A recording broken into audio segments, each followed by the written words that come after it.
member of WildGamesProductions.com and D20Radio.com. Hello, folks, and welcome to the Roll for Initiative podcast. I am your host, DM Vince, along with my faithful host, DM Jason. Jason, how you doing tonight?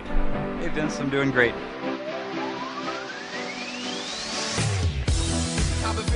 This week, I'll be joined by a special guest host, DM Nick. Nick Blackstone, how are you this week? I am doing fantastic. How you doing there, Vince? Super. Nick's going to be sitting in with us this week, and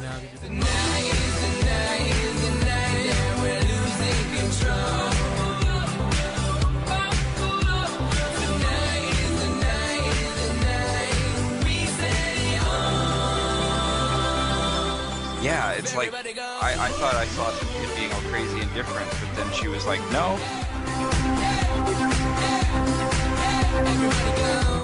Unicycles, I forgot that's not a thing outside of Japan.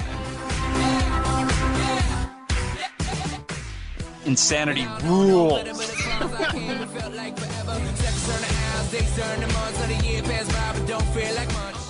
Wow. You got a bunch of characters, this lands in their lap. I mean, let the fun begin.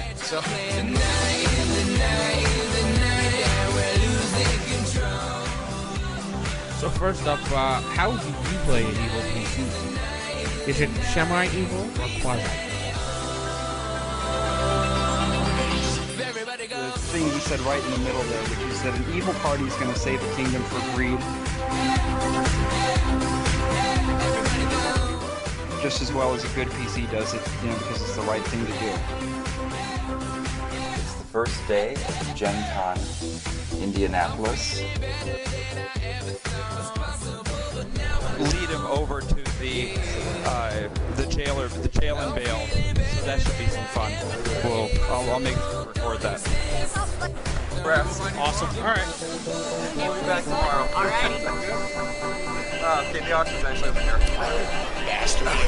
Make sure that's in there too. Yeah. Yeah, it's over this way somewhere. Trick. Yeah, nice and cool. Compared to the sun?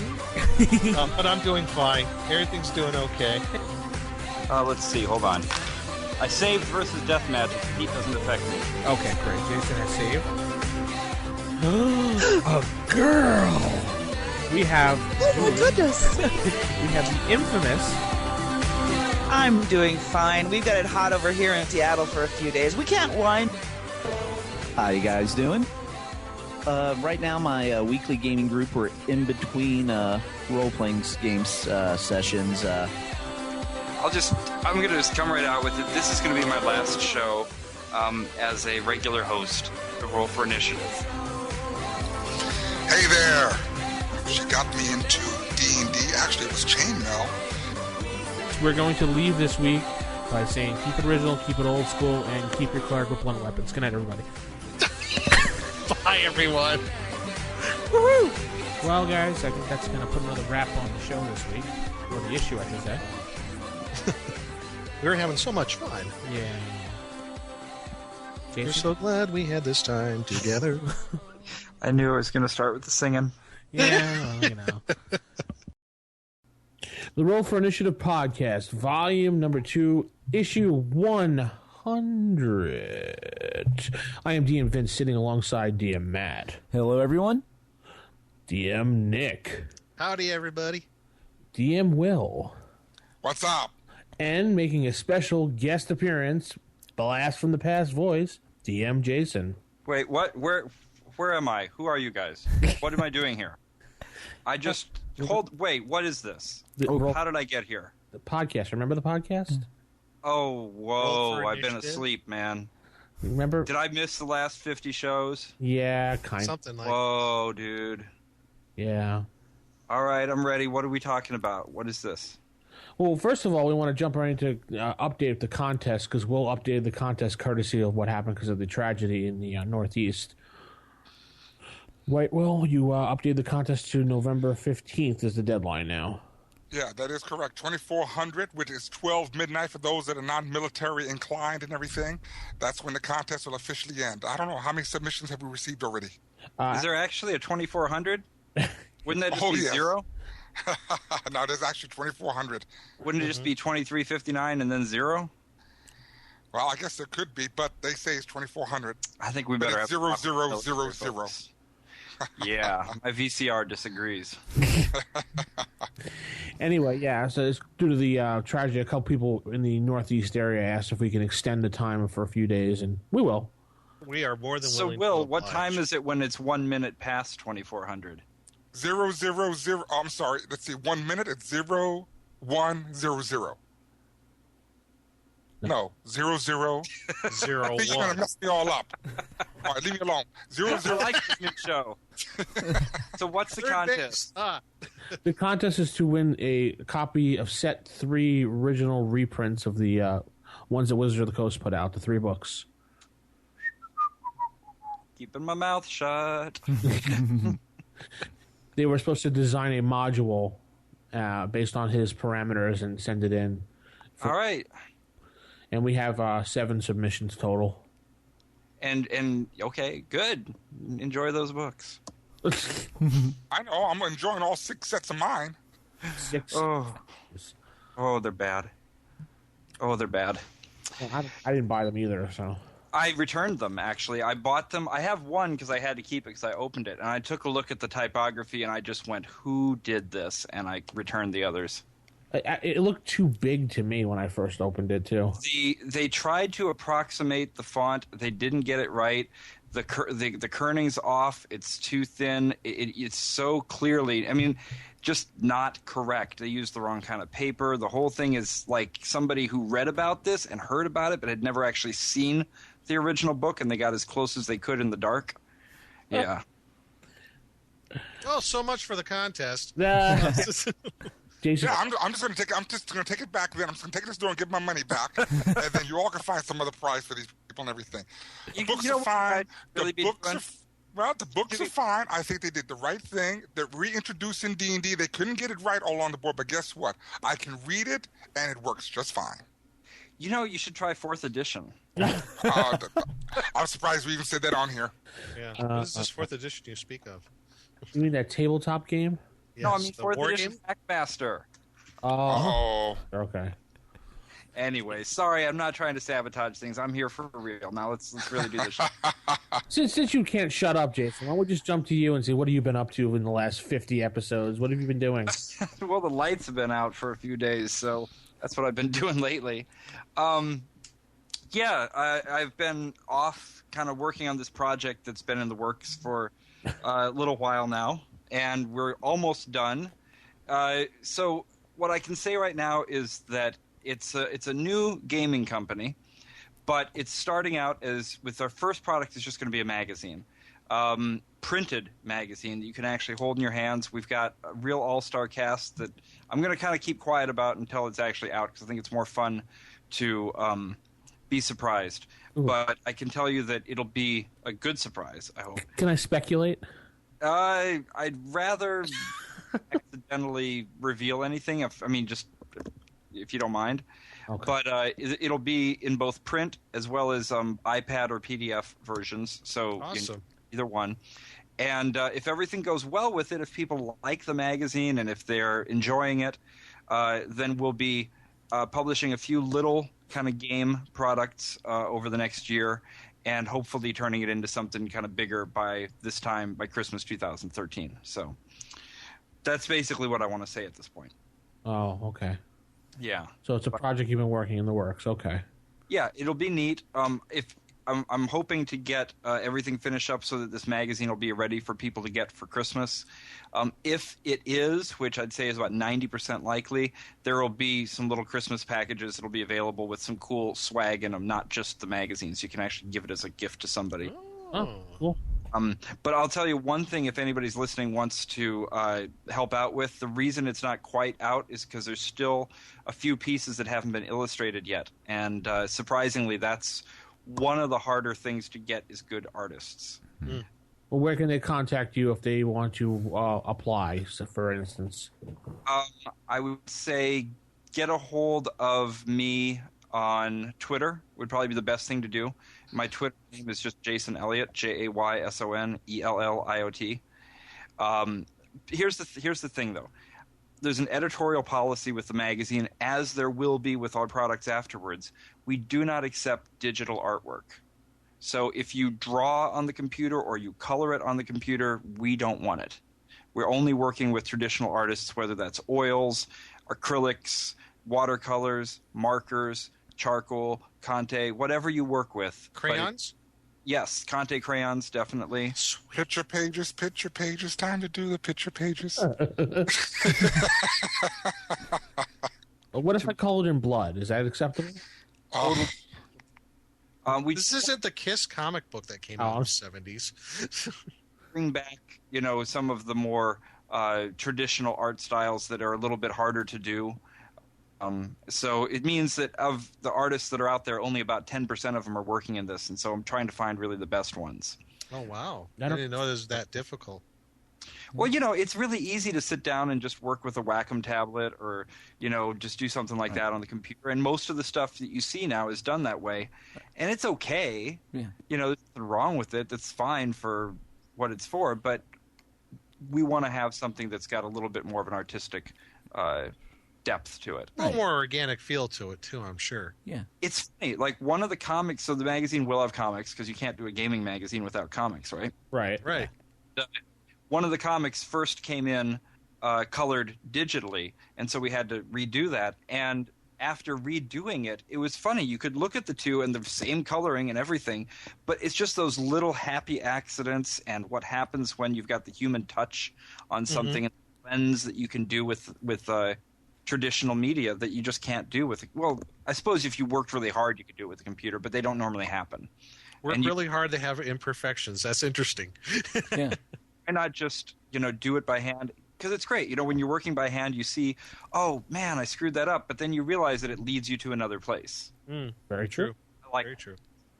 Anyway, if there's any artists out there that are traditional, that work in traditional media and do fantasy art and would like to contact me about putting some things in, get a hold of me. And like I said, Twitter is a good way to do that. Elmore. How about an email? Otis. Excuse me. How about an email address, Jason, just in case they don't use Twitter? Maybe they could just contact through the show or something. I don't really want to. Yeah. I think Jason at RFIpodcast.com still exists. Then let's hook that back up. Yeah, that'd be a great way to get a hold of me. So Jason at RFIpodcast.com is his. You can contact him through that, and she'll go directly to his private email address. I'll make sure that's working. Okay. Cool. Anyway, so enough about Jason. He's hogged up enough time. Nick, how's your face-to-face game going? Great. We had a fantastic turnout last time. It was a couple of weeks ago now, and I was really impressed. It was our first real game that my friend Jeff got into since he got back from Afghanistan. Right. We're doing the Hackmaster version of Temple of Elemental Evil, the Temple of Existential Evil. And, we got back in that campaign. We had, oh my gosh, and we had a special guest show up. Our buddy Dwarf, who used to work for Kenzerco, and he drove out from Madison, Wisconsin, or Racine, and drove out for that weekend and gamed with us. So that was a real treat. So we had a real good time that night. And our next one's coming up, and it's our November game, where our traditional potluck that we'll do. So that's always really fun. So everybody brings something to eat. Is he still doing the game with the kids, or is that on hold? Yes. Yeah, actually, that's still going on. And in fact, our next game will be in about 2 weeks from now.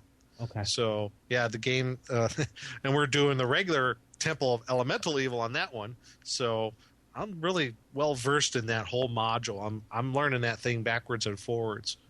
So, those guys are really enjoying it too. So cool. Yeah, it's going great. My face-to-face game is going pretty well. I'm actually DMing next week because the actual DM is out of town, and he told me to take over for 1 week. So I'm gonna kill the group. I mean, play with the group. Make sure it's fun, and hopefully they'll have fun. Book of Sorrows campaign is... Remember that campaign I started a long time ago, Jason? Book of Sorrows? Yeah. It's still going on. Awesome. And it's actually on hiatus right now due to I have some family issues I have to take care of during the week. So, what's the survival rate in the game? I think, let's see, we've killed off four people total. Out of 3? How do you do that? That's amazing. Now, we've had quite a bit of people come in and out of the game, so. Anyway, so that game's on hiatus for right now for the people that keep asking about it, so I apologize. It'll be back soon. Let's see. Will, what have you been doing? Well, I mean, I still run my games as I normally do. Besides that, that's about pretty much all I've been doing and everything. This Call of Cthulhu thing is actually going pretty well. Oh, so, you're doing a Call of Cthulhu game? I have been for the last 2 years. Ever since I retired out of the military. Yeah, I started in November of 2010. I got 4 groups that I run right now. Oh my God, where the heck have I been? Well, no, you know not about playing Call of Cthulhu with Will. That's apparently not. So no, I run a Call of Cthulhu game. I run a 2 Pathfinder games, and I'm running a first edition group. Sweet. Is the Call of Cthulhu game, is that face-to-face or is that over Skype or something? All my games are face-to-face. Okay. The only one that's not is the one game that's run by Dwayne on Monday evenings. But no, I prefer my games to be face-to-face because when I kill them, I want to see what they look like. Are you doing classic like 20s or are you doing... I do the 1920s. I prefer the 1920s. But cool. Once we complete the Mask and Athalatep and everything and all that... Oh, yeah. We are going to do a whole new set of characters, and then we're going to the 1860s, 1870s. Oh, wow. Kind of, what are you going to do, like a Wild West kind of thing? Oh, no, actually not. We're going to England. And we're going to start with England and then, work with Scotland because there's a lot of Cthulhu mythos activity in those 2 regions during that time period. Yeah. And then, that'll take them to Egypt. And just move. I not should be saying all this stuff because I'm telling my players what I'm doing, but no, they're good now. Yeah, so no, it's going to be pretty interesting and everything because there's a lot of new Call of Cthulhu stuff being released these days and everything. So I'm looking forward to it. Yep. I'm still kind of wary about the 7th edition that's coming out, but hey, it's all other editions have been backward compatible with their stuff, so I'm not gonna worry about it. Yeah, well, I saw with the 7th edition, release notes and everything, and it doesn't look like they're going to change it that much and everything. It needs a little bit of a facelift, and we all know that Chaosium there's some issues going on there. They're having some issues. Yeah. So they have to do something to try and, get some spirit out there, liven it up a little bit. Now, I don't know if it's going to help any. I don't know how it's going to affect the fan base and everything. As far I said, I will try it. If not, if it doesn't work out for 7th edition, I still got 6. Yeah, that's the one I got, that 25th anniversary edition. Oh yeah, nice book. Yeah, very nice book. I really enjoy that. I've been wanting. I did a one shot like a couple of years ago. I did that one adventure, The Haunting, but I've been dying to try to get a campaign going. It's just, not everybody's hip to it. We're just.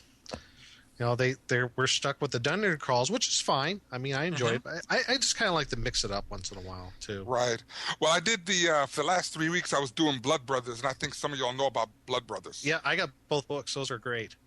Yeah, and so what I did was I did a Jason Voorhees kind of story thing. Awesome. They were all teenagers and everything, just for 3 weeks because it's October and we'd like to do that Halloween scary thing and everything.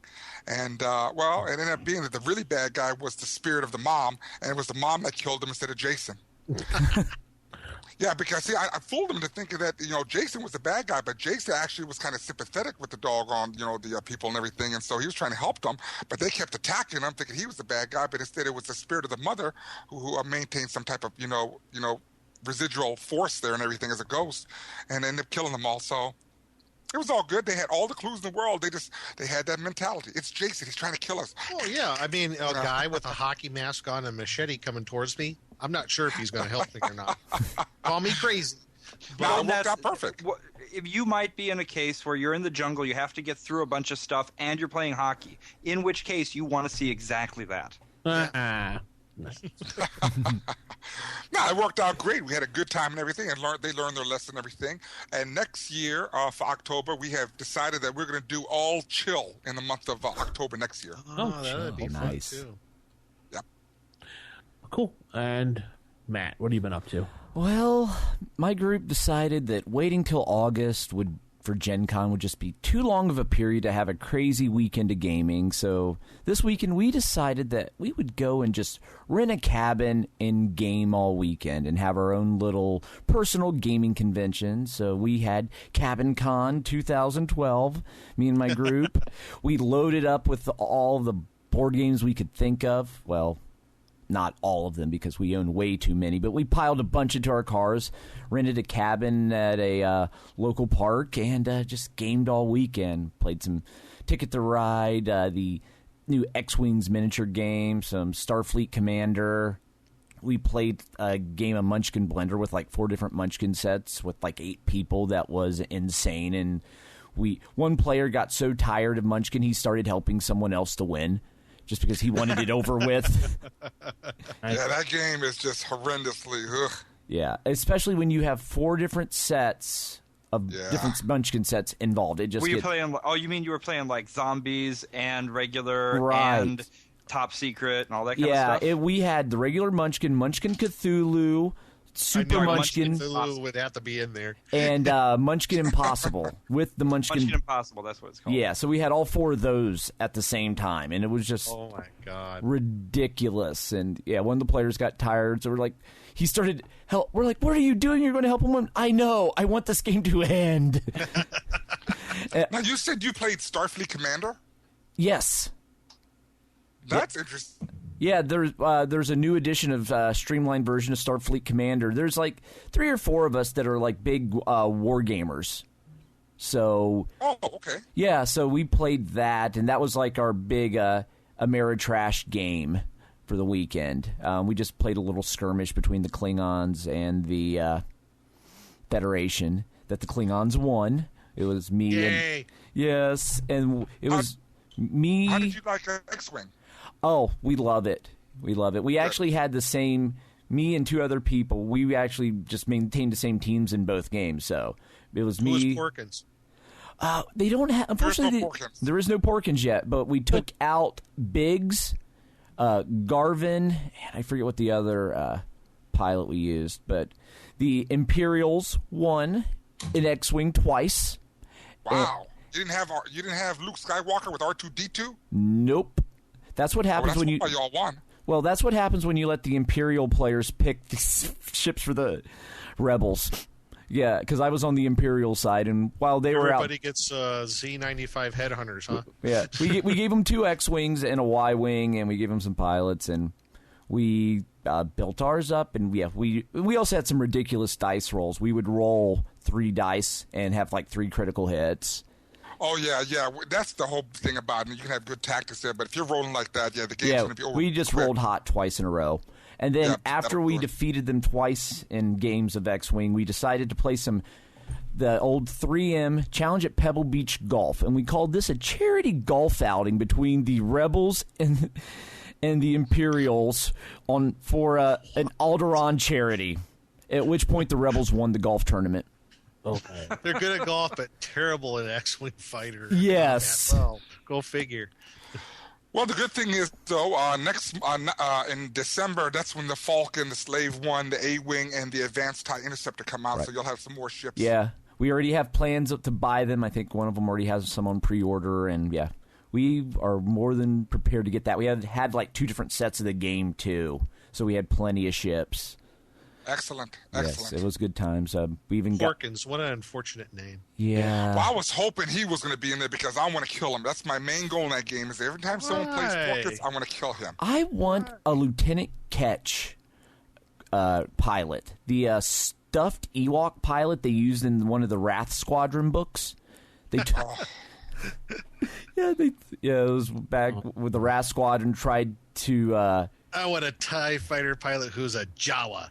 Yeah, That's actually what they did. They had Wedge like cram into a TIE fighter and stick this plush Ewok on top of him, and Wedge was piloting it, hiding, and this stuffed Ewok was in it. So when they would be doing battle and they'd look over inside, they would see an Ewok, and the Imperials would be like, "Oh no, this Ewok escaped from our evil." They had some like scientific lab where they were doing experiments on like non-human races, and like they were creating like super genius Gamorreans and things like that. With 3 buttocks, that's real super genius stuff. Yeah. But yes, I want a stuffed Ewok pilot, and the rest of like the Wrath and Rogue Squadron pilots from the books. I think for any Star Wars game that you play from now on, you have to base them all around trying to predict the plot of the next Star Wars film. Which is the big news this past week about Lucasfilm. All right, hands up. How many people are excited and how many people are upset? I'm excited about it. I'm excited. I'm on the fence. I don't know what to think right now. Will? I never had a problem with George Lucas. From day one, I have never had a problem with him.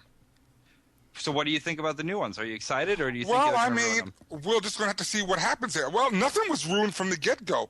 I don't think anything was ever ruined. I think that Disney is a better choice than anywhere else if it came down to it, to be honest. I don't think anyone else can. And they've been having such a long working relationship right now. What, 15 years at least? I mean, Disney has it all. I mean, look how they're doing DC. I mean, and look how they they own the Muppets now? Look what they did with the Marvel franchise when they acquired it 3 years ago. I mean, look with the Avengers film. You're totally right. Disney is a good caretaker, and it'll get us new Star Wars films. Oh, heck yeah. Right. You know, so I think it's going to be great. Although I brought this up, though. Think about it, though. This might not be so far-fetched, officially pairing up with Disney is if, a whole theme park, Star Wars theme park. Think about it. Yeah. Is that so far? Yeah, Sure. I don't think that's so far-fetched. I would love that. In Vegas a few years ago, they had a thing called the Star Trek Experience. It was I remember going to see that. It was great, right? It was fun. Would you not like to see something like that for Star Wars, only expanded to a whole park? Oh my God! Actually, sitting down at lunch at Mos Eisley Cantina would be so cool. Exactly. You could have like a training room where you get to fight the training orb. You could have all sorts of things where you could try to actually, recreate things from the movies. I would love that. Totally fun. Yeah, that was so wicked. Yeah. So all for that. Although I was, so a friend of mine works at Pixar, so I was over there while I was out in California just visiting them. And they were doing their Halloween party, and one guy came as Darth Vader with the mouse ears. Awesome. And apparently, secondhand, I wasn't there to know this, but apparently, like a ton of people at Lucasfilm the day after the announcement actually came to work in mouse ears. Really? So that's fun. I wonder if they're going to continue with the live-action TV show they had planned. Sounds like they said there is a television series that's going to happen. Cool. As long as it's the Christmas special. That's all that matters. Christmas Yes. I'm not saying With no. Harvey Korman and special music guest star Jefferson Starship. I like the holiday special. Good for you. You're the only one. Special? But then I have very bad taste, and I enjoyed the wacky, because I want the 2D fighting game. Marvel versus Star Wars versus Disney princesses. I want that video game. That would be amazing. With special brony bonus level. Yes, yes, because friendship is magic. And special guest appearance by Jersey Shore. So are you guys... Vince, were you serious when you were telling me that you're going to be changing the Roll for Initiative podcast to all brony from now on? That was actually in the works, and it fell through. Yeah. Oh, well. I'm sorry, Jason. Next time. Yeah, maybe. You didn't have enough money for the My Little Pony franchise. Yeah, unfortunately. No one could come up with the $1.95. I can't understand it. Yeah.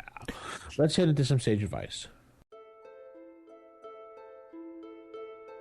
Sage advice. Sage advice. We're going to have some sage advice. Hey. Yeah. That was for you, Jason. No comment? He's died. Okay, I turned my volume back on. Are you guys ready? Anyway, we have 2 voicemails that came in, and actually I have a question that one of the players in my group actually asked, but we'll do the voicemail first because those are people that called in first. So here we go. Hi, this is Adam from Illinois. I'm calling with a question that I asked the Seiko Hammer guys a few months back, and I asked them why second edition, and they said that basically that second edition is first edition only better organized. And I was wanting to know, why you guys prefer first edition over second edition. Do you agree with what they're saying there, or do you have any other ideas on that subject? So you guys do a great show. Keep up the great work, and thanks for taking my call. Bye. Can I throw in, I think there's one thing fundamentally that needs to be pointed out right at the beginning is the reason that second edition even existed in the first place. Go ahead. Which was, there was no overwhelming need for it at the moment. There wasn't somebody saying, first edition is a mess, we can't figure out how to play it, the rules are wrong. What there was a copyright problem. Yeah. TSR wanted to get rid of any obligation they had to give Gary Gygax money for the work that he had done. And so I think second edition is one of those things where it's got a lot of good stuff in it, but it's basically just it is still first edition. The main difference I see is that the artwork is unbelievably bad, and that there's a lot of splat books that can be fun to look at, but they hurt my eyes, so that's why I don't use them. That's it. Jason pretty much echoed my sentiments. Or your sentiments. My sentiments exactly. Yes. Okay, Sandy, go on. But some of the splat books are okay. The core ones, I guess, were fine. But why first edition over any other? Well, I guess part of it is, nostalgia. I'm not going to deny that at all. That there's a certain nostalgic feel for myself when I play first edition. It's what I think I know the best. And I think that has the most fun material for me to use. So that's why for me. Yeah, I never really liked second edition. Artwork horrible, names changing, and anything to do to get away from Gary. So the hell with I like having my demons. Yeah, yeah. Well, I'm gonna say it like this: first and second edition, 2 different games, too many fundamental differences, too many rule variations. The rule mechanics changed. There were demons and devils. They went by a different name. I didn't care if they called it, what do they call them again? Byattsu and Tanari. And Tanari. Big deal. There's still demons and devils. All you had to do is say demon devil. You didn't have to call it a Tanari. The artwork, art is subjective. Art is just art. Either you like it or you don't. I didn't like half the art in first edition, and I didn't like half the art in, second edition. Well, it's not entirely subjective because whatever I say about it is correct. Oh, really? Oh, here we go. Okay, I can tell you this right now. I just see I see floating turds everywhere right now. You're just picking them out of the sky. Oh, that's odd. I have no idea what's going on in your room right now, but that sounds like you should fix it. Finish it. No, I have a real question, though, Will. Give me some of a breakdown, because I don't really play second edition, although I've been in second edition games, and they felt so similar to first that it didn't really bother me. What do you see as the fundamental rule differences? Oh, well, definitely in the classes and everything. You have priestly spheres. We can go on all day about this, but it's just better for me just to go onto the forum and you just be a member of the forum and everything, and I would gladly post a listing of the fundamental differences between first edition and second edition. It's quite a few. So, essentially, everybody's game gets house ruled to some extent. Well, not everybody's, but a lot of people's. And so the way I've always looked at it is you've got 2 different ways you can play a D&D-like game. You can play old school or new school, and it really kind of breaks down between second and third edition. Yeah. And there's a lot of games that have that. That's not even fair for me to say. 3.5 really. there's a lot of games that have that 3.5 and later approach that Pathfinder and 4E and all these others take, that is influenced by video games and cartoons and that kind of thing. And then there's those that are influenced by war games and older literary things, which is your old school approach. And whatever you're playing in that old school world of first or second edition and games inspired by them, you could house rule it to the point that you might not be able to tell the difference. But you cannot house rule first or second edition into, say, fourth. No. So I kind of just see a split between them. But one of the things I actually like about second edition is the rules didn't so much diverge from first, to where, for the most part, first edition adventures were completely compatible with second. Yeah. I mean, that was one of the big things. It was, using a term, backward compatible with first. Right. You could take adventures like the Slave Lord series and plunk them right into second edition rules with really no problem at all. I'm actually doing that in my home game right now. I'm running a Ravenloft campaign in first edition, but I'm taking some of the second edition modules, stealing things from those, and running them in first. And it's not hard at all. If it's a monster, I just use the first edition equivalent of it. In fact, if I remember correctly, for Temple of Elemental Evil, its final print run went into like 1990 or 1991 or something like that. It was well into second edition before they stopped printing Temple of Elemental Evil. Yeah. I don't know what the priestly sphere is, but I'm sure that it's like the Schools of Magic. They did Schools of Magic for priest. Oh. Okay, well then that's all right. I mean, then you could really, if you wanted to go to first edition and take some of the stuff, you could choose to ignore some specific things about it. Right. You know, so if you play super by the book, I can see that you'd say these two things are incompatible. But most people I know house rule things on purpose or accidentally, anyways. Yeah. Well, no. See, now let me clarify one thing. One, I didn't say nothing about compatibility. I never said compatibility one time in my sentence. I'm just stating that there are fundamental differences, and they are vast differences. For example, just like Vince says, and clerics can't use I can't use edged weapons in first edition. No, of course we found a rule where it says... talk to Nick about that. Well, yeah, I know. But in second edition now, guess what? They can use edged weapons depending on the deity they worship. But so, like I said, psionics was a big difference. Though. That's not fundamental. There's some fundamental differences, and so did psionics. Psionics was a fundamental differences. Hit dice, creature abilities, monster manuals. Yeah. I mean, THAC0 is different because in second edition it's a linear math, whereas it's a chart in first edition. The math is not identical.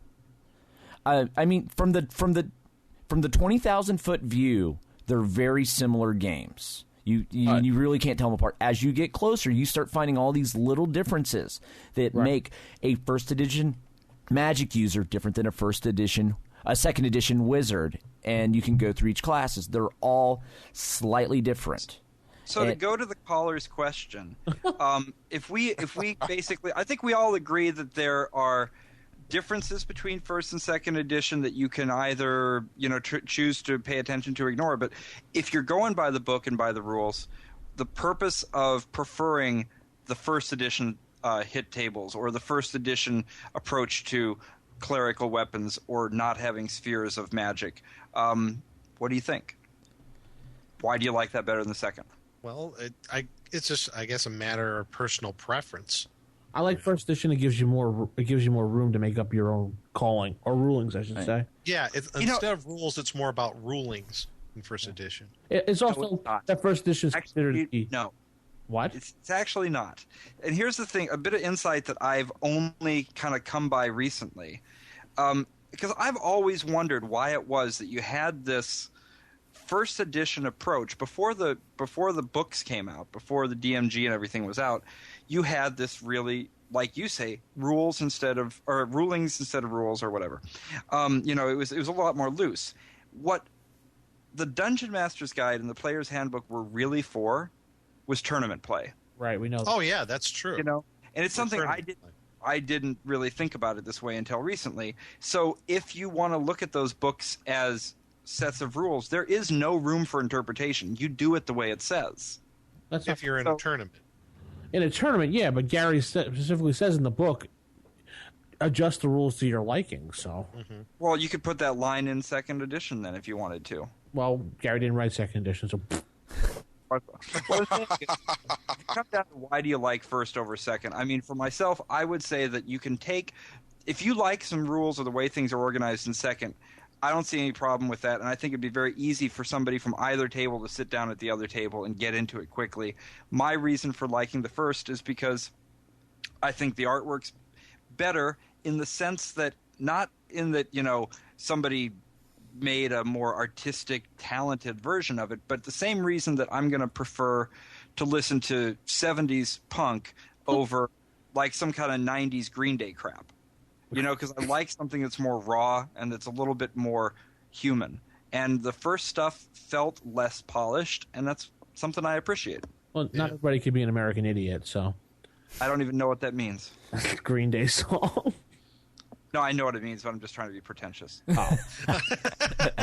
Anyway, first edition, the superior edition, as I like to quote now. Hipster edition. But second edition to me is when I believe was when power gaming and Munchkinism was perfected with all the splat books and all the different little paths that people can pick. And everybody, I mean, Munchkinism was in every edition, but I think it was perfected in second edition. No. Later, a very later edition made it an exact science. It expected you to Vince is power right game. in the sense that that's where Munchkinism really took hold. Yeah. I don't know if it's perfected, but it really became more institutionalized. Right, that's when it was really introduced, and you had the ability to min-max to your heart's content. I mean, I recall, being in, there was a gaming club locally where I grew up, and there was this one guy that, going on with the whole Munchkinism thing. Every single character that he had was like split class or multi-classed with ninja. Oh, you name it, it was. I'm serious. He was fighter / ninja or magic user / ninja. Awesome. Was he ever a bard / ninja? Maybe. I don't know, but he had the most broken flipping characters I've ever seen. And it was like Munchkinism because, he would, you would like, where'd you get these unbelievable stats and whatever? And at that time, the point I'm making is like, for the most part, he was shunned because he had all these outrageously characters on, the character sheets. Is like, really? You have that many 18s or more? I mean, how that wasn't the DM around to, see what he was doing? Well, that's kind of questionable in itself. But the point is, then it's like when people did stuff like that in the past, they were, for the most part, shunned, right? Because they were seeing that they were doing something that wasn't right.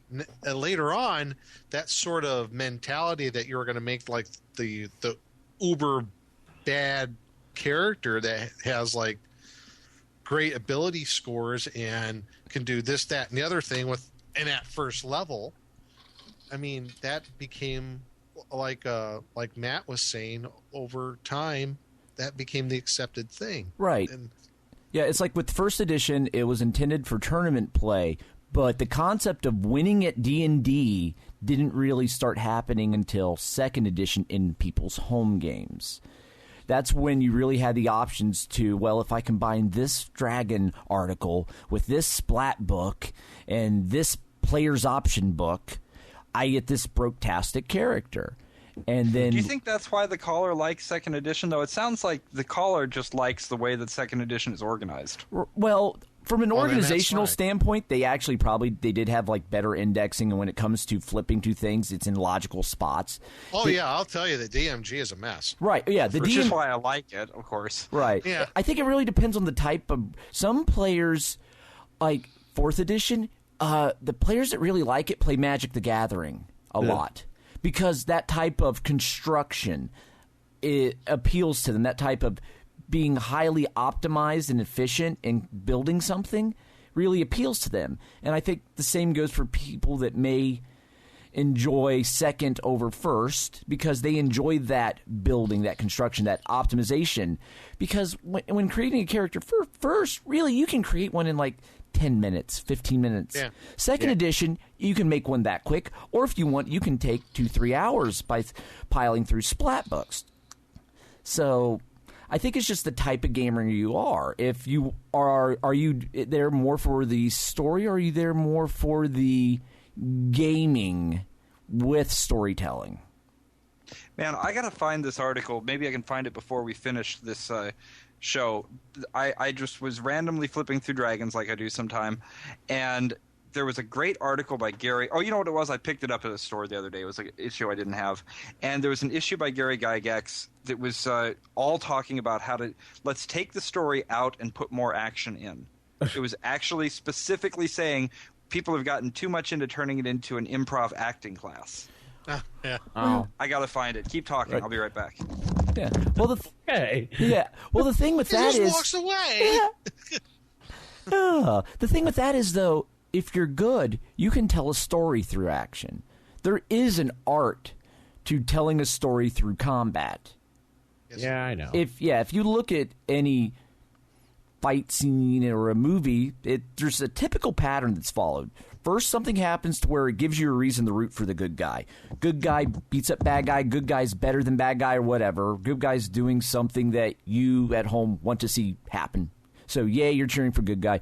Then bad guy does something to good guy, and now bad guy's got the advantage, and the good guy's in an underdog situation. And then throughout the course of that combat, good guy gets his shots. It looks like he's going to come back. Bad guy stops him. And you just repeat that a few times to build up the suspense. And then, boom, something major happens. Good guy takes over, and you go to your climax. Stop describing John Cena's life, okay? Oh, do you want me to explain that again in full Carney terms? I can. I found what it was. If you guys are interested, the article's called Realms of Role-Playing, Let's Start Pushing the Pendulum the Other Way by Gary Gygax, October 85, issue 102. And I'm not going to read from it, but basically he's just saying that there was I'll read the very first sentence. There was a long period of time when action, rather than role-playing, was the major focus of gaming, and this was especially true with respect to tournament scenarios at conventions. Now the pendulum has swung the other way. Too much emphasis is being placed on how well the player takes on the role of his or her character. And he starts kind of going into basically why he felt that action should start coming back. Right. So, worth a read if you have a chance. Yeah, I guess it makes... I'm not saying... It makes sense. He probably denied what he said later or something. Well, considering he's a war gamer, it started as a war game. It was a war game with storytelling at first. Now it evolved into a storytelling game with some wargaming aspects. And it depends on which variant you're looking for.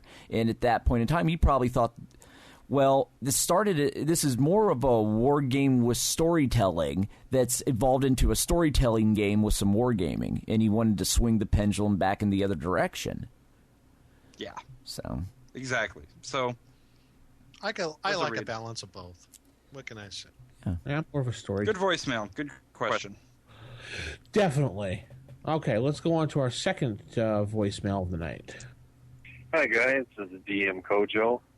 Just wanted to say I'm eagerly anticipating the 100th issue of RFI. I can't wait to see what you guys got cooked up for that supersized issue. I have a question here specifically about a combat maneuver that some people I've heard referred to as sweeping. On page 25 of the player's handbook, it talks about there's a chart of fighters, paladins, and rangers attacks per melee round, and how as they go up in level, they get more attacks per round. Then there's a note at the bottom that says it excludes melee combat with monsters of less than 1 hit die and non-exceptional humans. In those cases, it says that a fighter can attack once for each of his or her experience levels. So I interpret that as any monster with a 1-1 hit die or less, like goblins, which are 1 to 7 hit points in the monster manual, kobolds 1 to 4, your rat, centipedes, those types of things, small, low hit dice or hit point monsters.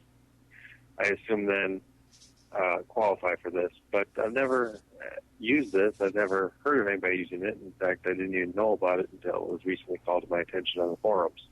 So just curious if you guys use this rule. How does it come into play in your combat? Love to hear what you have to say on it. Thanks. You have great work. See ya. Okay, so we're going to page 25 after like Kojo asked, and we're looking at the little blurb at the very, very bottom below the fighters, paladins, and rangers attacks per melee round table. Everybody sees it? Yep. Yeah. I've never actually used this rule. Holy cow, that puts a whole new dimension on fighter types, don't it? Yeah. Not really. I mean, it's just for saying that if you're fighting something that's lousy at fighting back, just go ahead and start hitting it once for every experience level you've got.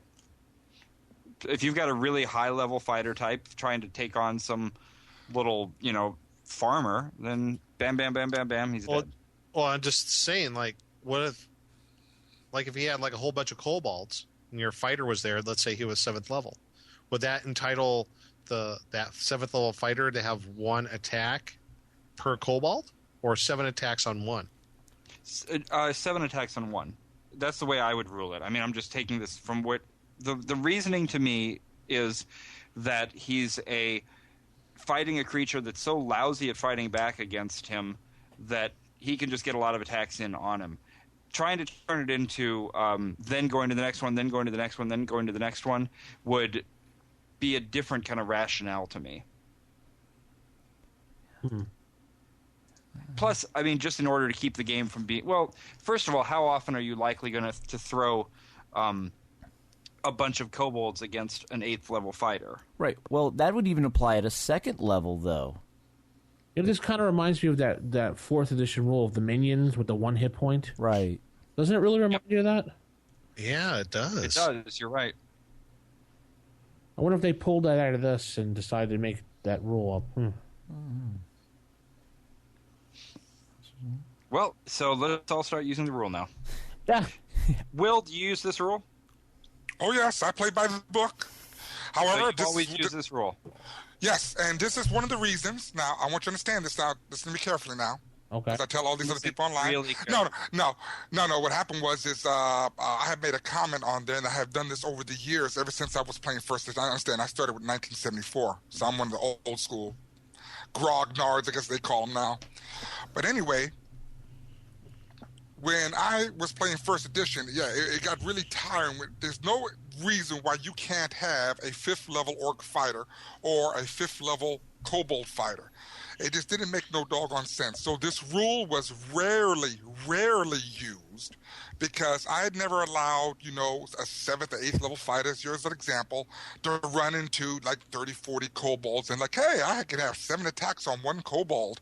And the 7th level fighters probably get, outnumbered and killed anyway. But no, I usually had as the characters advanced the levels, there was chances they would run into monsters that were, halfway, close to them, or so a little bit challenging, whatever the case may be. So you'd bulk up your monsters, is what you're saying. Well, I won't say I bulk them up, even though there's really no official rules concerning the use of monsters and hit die and classes.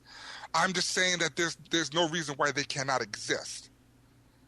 So I'm not saying, well, if my party, if I have a party of 7th level characters, let's say they're going into the Giant series, I don't think there was any kobolds in there, or goblins or anything of that nature. You know what I'm saying? So I put it in that sense. I make sense where monsters make sense. A 7th level fighter is not going to run into 1 hit die kobolds. Well, they're not even 1 hit die. What aren't they a half? Yeah. So since you've been playing with the rule, you've been using this rule about multiple attacks based on your experience level. Yes. If you have a 7th level fighter come up against a group of half hit die creatures, do you allow them to take 1 hit on each creature, or do you restrict it? 1 foe. Okay. So it's still one attack. So we got 2 votes for the 1 foe. Yeah. Yeah. This is not really similar or analogous to Cleave. It's not very split. When you read this, it says all these creatures entitled to attack once for each of his or her experience levels. It doesn't say per foe. That's so I'm true. assuming this is only 1 creature. Yeah. So like a 5th level ranger against keep on using the kobold, he would have up to 5 attacks on that one kobold. Right. That is correct. Yeah, Or that one goblin. that's what the rule says. Yeah. Okay. Yeah. I would say I would rule it as the one creature as well. You're not going to get your 5 attacks against 5 different goblins. You're going to get them against one goblin. Okay. All 5. And when you think about it doesn't specify the difference in here, but I think it makes more sense the way that you're saying it. Right. And also when you look at the number typically appearing for those type of creatures, it's usually some number like 40. Now we can understand why you'll run into 30 or 40 of them appearing in like a random encounter. Yeah. Because you're getting 3-4 attacks per creature. Right. So that horde isn't quite as scary. Yeah, it makes a lot more sense now. It does now. It does. Oh, glad that Kojo pointed that out because I didn't even know about. Thank you, DM Kojo. That helps to read those little asterisk areas, I guess. Yeah, I guess I'll skip over them. You know what? I'm going to start using that rule my next game. You know, that makes sense. That's because we're old and it was small print and stuff like that. Yeah, I can't read that small. Put your glasses on, Nick, right? I lost my glasses like months ago. Oh. I can see where Cleve comes in this port, though. I can see where Cleve could come in. There's no rule in Cleve. What? No. I'm talking about where Pathfinder 3.5 is concerned. I can see how where Cleve can come in this sense. Oh yeah. What is Cleve? Cleve is an ability in 3.0, 3.5 Pathfinder, whereas depending on how many foes there are, but they have the ability to strike down multiple foes in combat. If you kill one, you can take a swing at the one next to it. Yes. And then if you kill that one, if you have the right version of Cleve, you can go and kill another one and so forth. So you can basically... It sounds similar to what's called follow-through damage in Hackmaster. Like if you were attacking an orc and he only had 2 hit points left and you did like 10 hit points of damage, if there's an opponent nearby, the additional 8 could follow through to the next guy. It sounds very similar to that. Yeah, somewhat like Sounds very cinematic. Yeah. Wow. Anyway. Okay, so thank you, Mr. Kojo. I'm going to use that in my next game. Yeah, I'm going to start using that too. I got a question here on Facebook. And you can go to facebook.com/RFI podcast to join our little fun there, which we do have over 1,000 members now, Jason. Nice. Anyway, this comes in from James. He says, "Hey guys, just wanted to toss you a note. Great podcast as always. Interesting. Thank you. Just finished with a recent episode about evil campaigns and was thinking, why do players tend to not get as picky about enforcing a good alignment, while evil doesn't tend toward puppy kicking and child stomping, nor does good tend towards altruism?" So basically he wants to know, why is people not picky about enforcing good alignments, but they are about evil alignments? I don't understand. He's saying that people don't try to force good characters to do altruistic things and to behave that way. Of course they do. Yeah, if you're playing a paladin, you better. But like say neutral good or chaotic good, more people are hung up on what an evil person does is what he's trying to say. Well, first of all, it's going back to the misunderstanding of what an alignment is. An alignment isn't a personality type.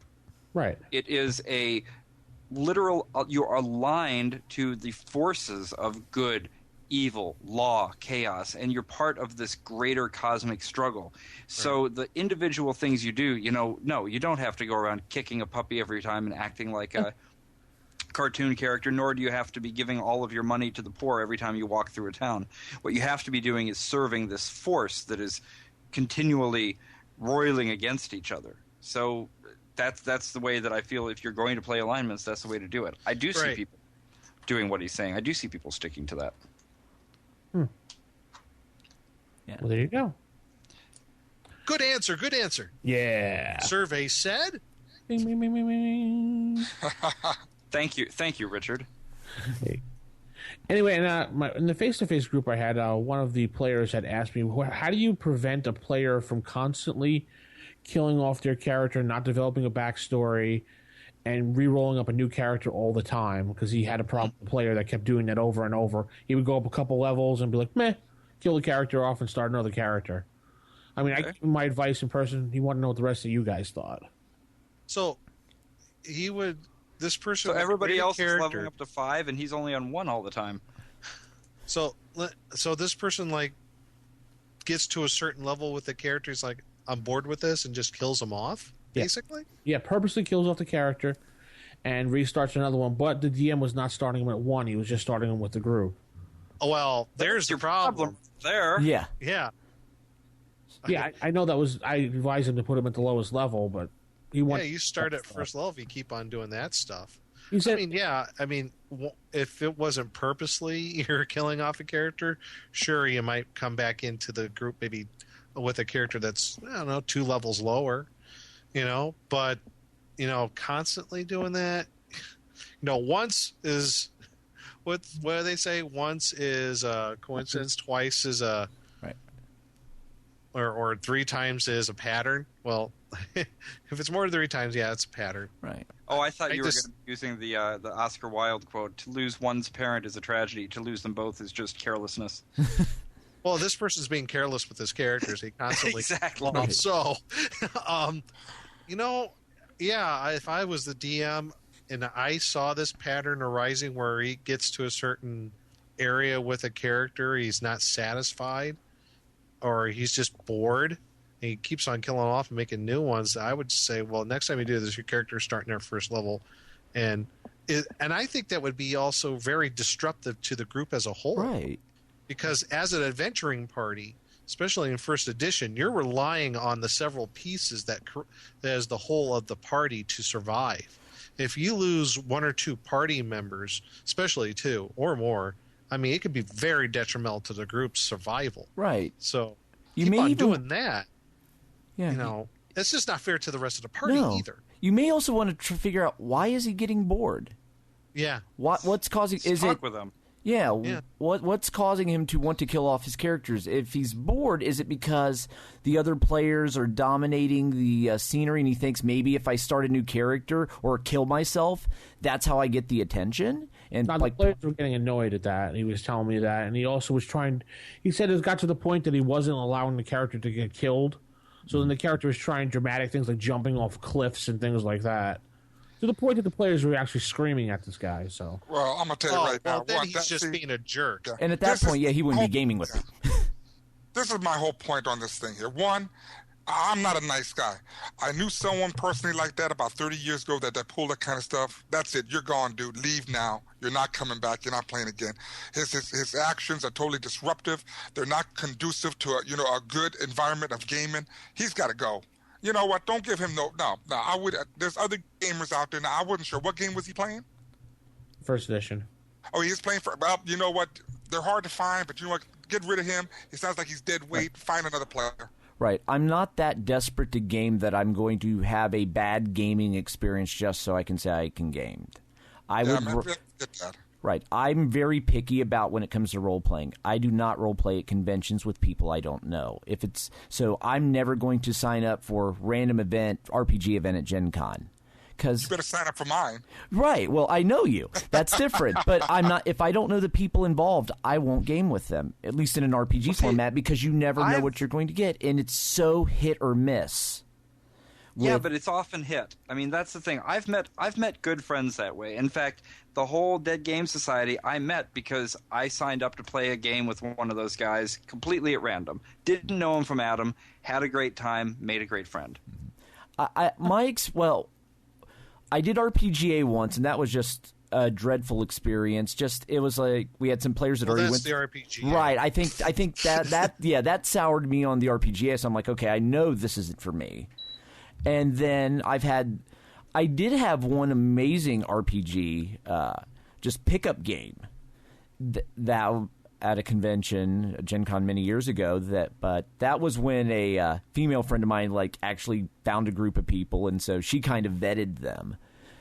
But I don't know. It's just I'm just so leery about having that bad experience in my time at a Gen Con or something like that. I have too much other things I could be doing than wasting my time on a bad game. But those are so few and far between. I've seen it to where I've experienced it to where I made some awesome friends at the conventions through RPG events where I didn't know them at all, and met them there, and every year I go back and I see them again. They become good friends at the convention. Yeah. Other times I've been involved in events where a person was such a terrible player and to a degree a terrible person, they were banned from the event.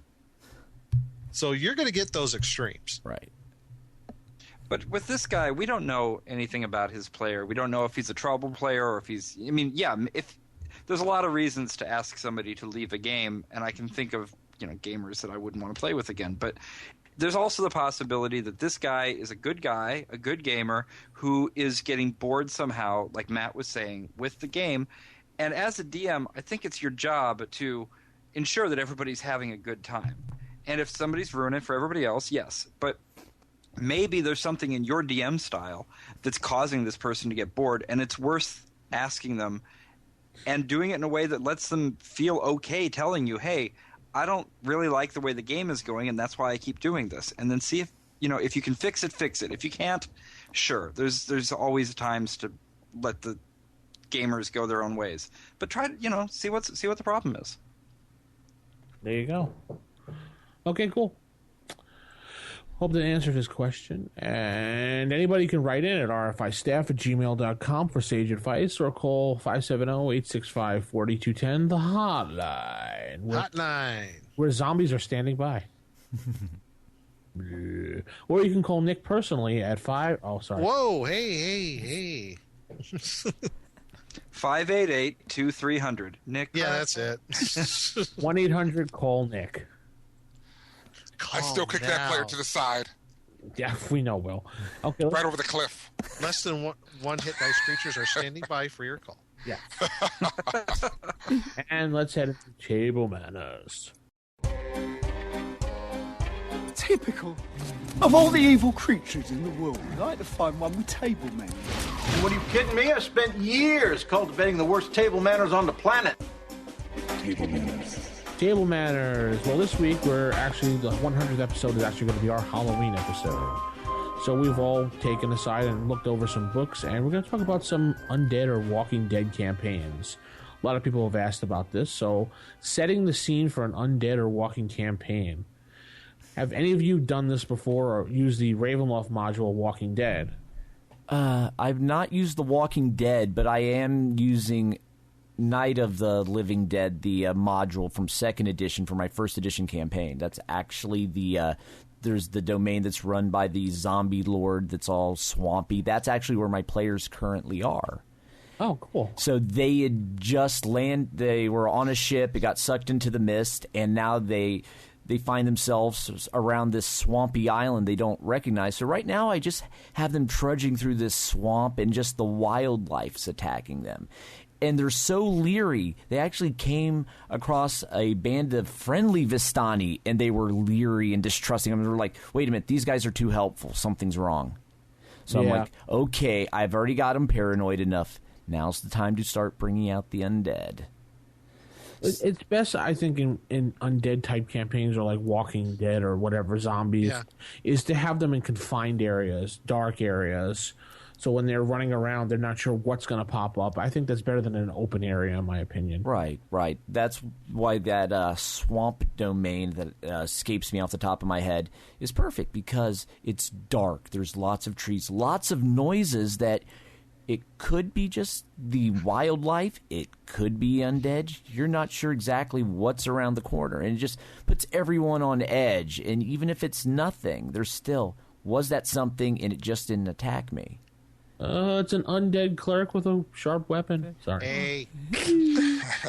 It's an orc with a pig head. So what would the pig with an orc head? That's just pretty scary. And what do you normally do, Nick, for these type of campaigns? I guess I do. My current Hackmaster campaign now is, I guess, similar to something like that, or my Dark World campaign, where it's not just. There's part of it where there is like a whole. There is if I'm trying to remember correctly, a kingdom or an empire where it is ruled by zombie masters, and it's in the southern half of the continent, where it is ruled by basically the undead, and their armies are full of like zombies and skeletons and ghouls and what have you. And in this campaign world, just to give everybody a background, basically the forces of evil have won. And there's just this small bastion of good that's left in the game world. And you do have hordes of undead in there. So I think it's an incredible challenge when you put it like that, where the player characters are really the small glimmer of hope for the rest of the world in a world that has been taken over by the forces of darkness. What about you, Will? Well, I don't know where to start at. Setting up the campaign. Oh, my Lord. I'm trying to think the last time I did it. Yes, definitely done it. But I'm just trying to think in conjunction with, The Walking Dead and everything. And I'm looking at this from, various perspectives, whether it's, Call of Cthulhu, Chill, or we're talking about D&D. D&D. Yeah. When I did set it up for D&D, I used some material from both Chill and Call of Cthulhu on the zombies or whatever the Walking Dead were. And I'm just going to talk about zombies. I'm not going to talk about the other ones. And I used the real world tradition. I'm talking about like the old folklore of how to really kill zombies. And that was what the whole thing was back in the day. We talked about this in the forum, how people would memorize the monster manual and say, I know what a zombie is. I know how to kill a zombie. I know their special abilities. Well, I put a twist on it by, using the old folklore in zombies, on destroying them especially. My zombies, when it came down to it, I prefer oceans. I prefer water environments when it came down. The drowned ones or the that kind of stuff like there, because I want the players to deal with pirate zombies and everything like that, because they're in a whole new element. Not only are these zombies quicker, you're dealing with a water element, which made it much more difficult to combat. So, Will, what you just said was kind of interesting to me, that obviously you get players who know the monster manual and those kind of things, and I think there's a little bit of a acceptability to that. If they have a high-level character, they've learned things in the wild. But like you say, you got to change it up a little bit so they don't know everything about your monsters. But if you introduce a walking dead, an undead creature that doesn't conform to the kind of things that they're used to, how do you go about slowly, getting them to understand what they can and cannot do? Like how are they supposed to overcome? Okay, that is some of the best part of it, because when I play D&D, it's not simply a hack and slash campaign. There's going to be role playing, and it's funny how you mentioned that stuff where people get into that theatrical role stuff. I'm not talking about that kind of role playing where they always speak like a dwarf or an elf or a pixie or whatever. I just can't deal with that stuff. I'm gonna give them a one-way ticket out of my house. But no, what happens is with anything that I deal with undead or any type of creature that they run into where it's been modified from other source settings, like I just said. Let me give you a prime example. With certain types of zombies in this particular campaign, they're going to run into various types. Some zombies, in order to kill them, you have to put salt into their mouth and then sew their mouth shut. Okay. So that's going with traditional folklore. Yes. They're going to have to learn that as they talk to people around the countryside or wherever they're at and everything. Great. And that's how they have to learn, because I just don't give them that kind of information. The other one is certain types of zombies, you have to force them to face the ocean. And that is simple enough to destroy them. And various other means and methods of ancient folklore, old folklore on how to kill zombies or destroying them, or maybe putting them in an unconscious state where you can destroy them with fire and so on and so on. I mean, everyone uses let's just burn them to death. Let's just use acid, or let's just do this, or let's just cut them up into 10 million pieces and see what happens, or eat them, or whatever they want to do. But I like the players to explore and see what's out there and say, well, this is weird. We never ran into a zombie like this because we can't kill it. It's almost immune to our weapons. There's got to be a reason why. So that forces them, or it doesn't really force them, but it enables them to move on and say, like, we need to find someone to help us destroy these zombies. We never encountered these before. That's great. The idea of getting that role playing in beforehand, that's exactly what I was wondering. Yeah. I was just going to say, like what you were talking about, Will, about, you know, when you're talking about things like the undead, you know, like The Walking Dead, like zombies or ghouls or skeletons. One of the things I think would be really great to like port over into first edition. There's 2 other different variant zombies that are in Hackmaster that I think would be really good and would just throw the players for a loop. And it's kind of a take on the traditional, you know, George Romero zombie. And there's 2 different versions. There's the brain-eating one, and there's the flesh-eating one. In the brain-eating one, they go for the brains of the victim, and the only way that you could take the brain-eating ones down is they have to have hits to the head. So called shots to the head are the only way they can hurt them. Plus, with the brain-eating ones and the flesh-eating ones, they are not made by magic. They were made by some other force, like some meteor hitting the Earth and some radiation affecting the dead bodies. And so they cannot be turned. So I can go into a little more detail on the forums on these 2 different types. There's the brain-eating one and the flesh-eating one, and if you get bit by these, there's a chance if you don't save versus poison, you will turn into either a brain-eating or a flesh-eating zombie.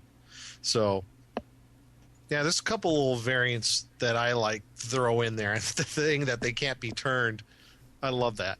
So, what I really dug was in that Van Richten's Guide to the Walking Dead from Ravenloft was just kind of reminded me to make sure that there's a purpose. I mean, not a purpose, but a what's the word I'm looking for? That the undead have something that they are after.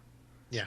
And if you give them a need or a motivation so that they're always trying to get to that, it's better than having them just shambling around for no reason. And it just reminds me that the idea with any monster you put into your adventure or anything that happens to the adventure is you need to know the details behind why things are happening the way they are, so that if they can't be turned, for example, you know the reason why. You can get that into the backstory. So like Will was saying about having the role-playing going on so they learn the things, you're ready with those reasons. Mm-hmm.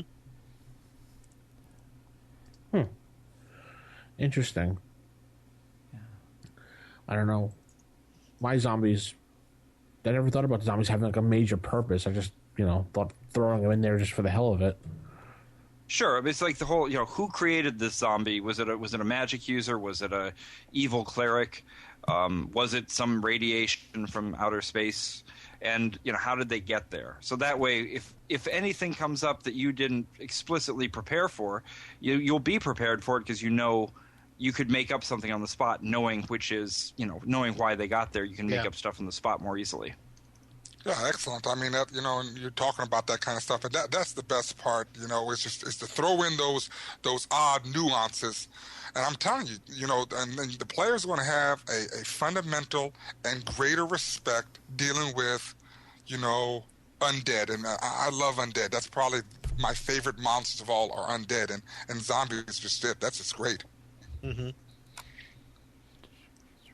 I'm sitting here thinking about that, like Jason said, have the idea of the background for them. I just never actually really thought about a whole background for them. It makes a lot of sense. He's right. Right. Oh, yeah, definitely. I don't think you have to put too much into it. Right. Sorry. Yeah. Oh, I don't think you have to put too much into it, is my point. You don't have to write a novel about it. You just have to know how'd they get there, why are they there, and what are they trying to do.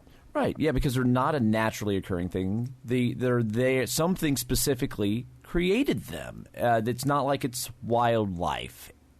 Unless you have some sort of weird land where just the land itself creates the dead and causes them to come alive. But they give them a purpose, because otherwise it'll just be, okay, this is the filler monster until we get to something that actually matters. Like when, oh, look, it's some goblins. Okay, this is just something for us to do while we just slowing us down from doing something more important. if you give them a purpose, they are the something more important. Yeah, sure. You just a virus outbreak, or like you said, from outer space, or whatever, something like that. I kind of go with the virus outbreak type thing. Or yeah, that would work too. That's why I like the ones that are part of your standard zombies. These flesh-eating ones are the brain-eating ones because they can't be turned, and because they're not made by magic, and you get bit by them. There's a chance that you'll become one of them. So it'll throw the players for a loop. I mean, that in itself could be a build on an adventure on, like, for these zombies, for example, this different type. It's something that they never ran into before, and it becomes a real big mystery. So, they're going to grab Shaggy and Scooby, and they're going to head off in the mystery machine. Oh, wait a minute. Maybe not. Wait.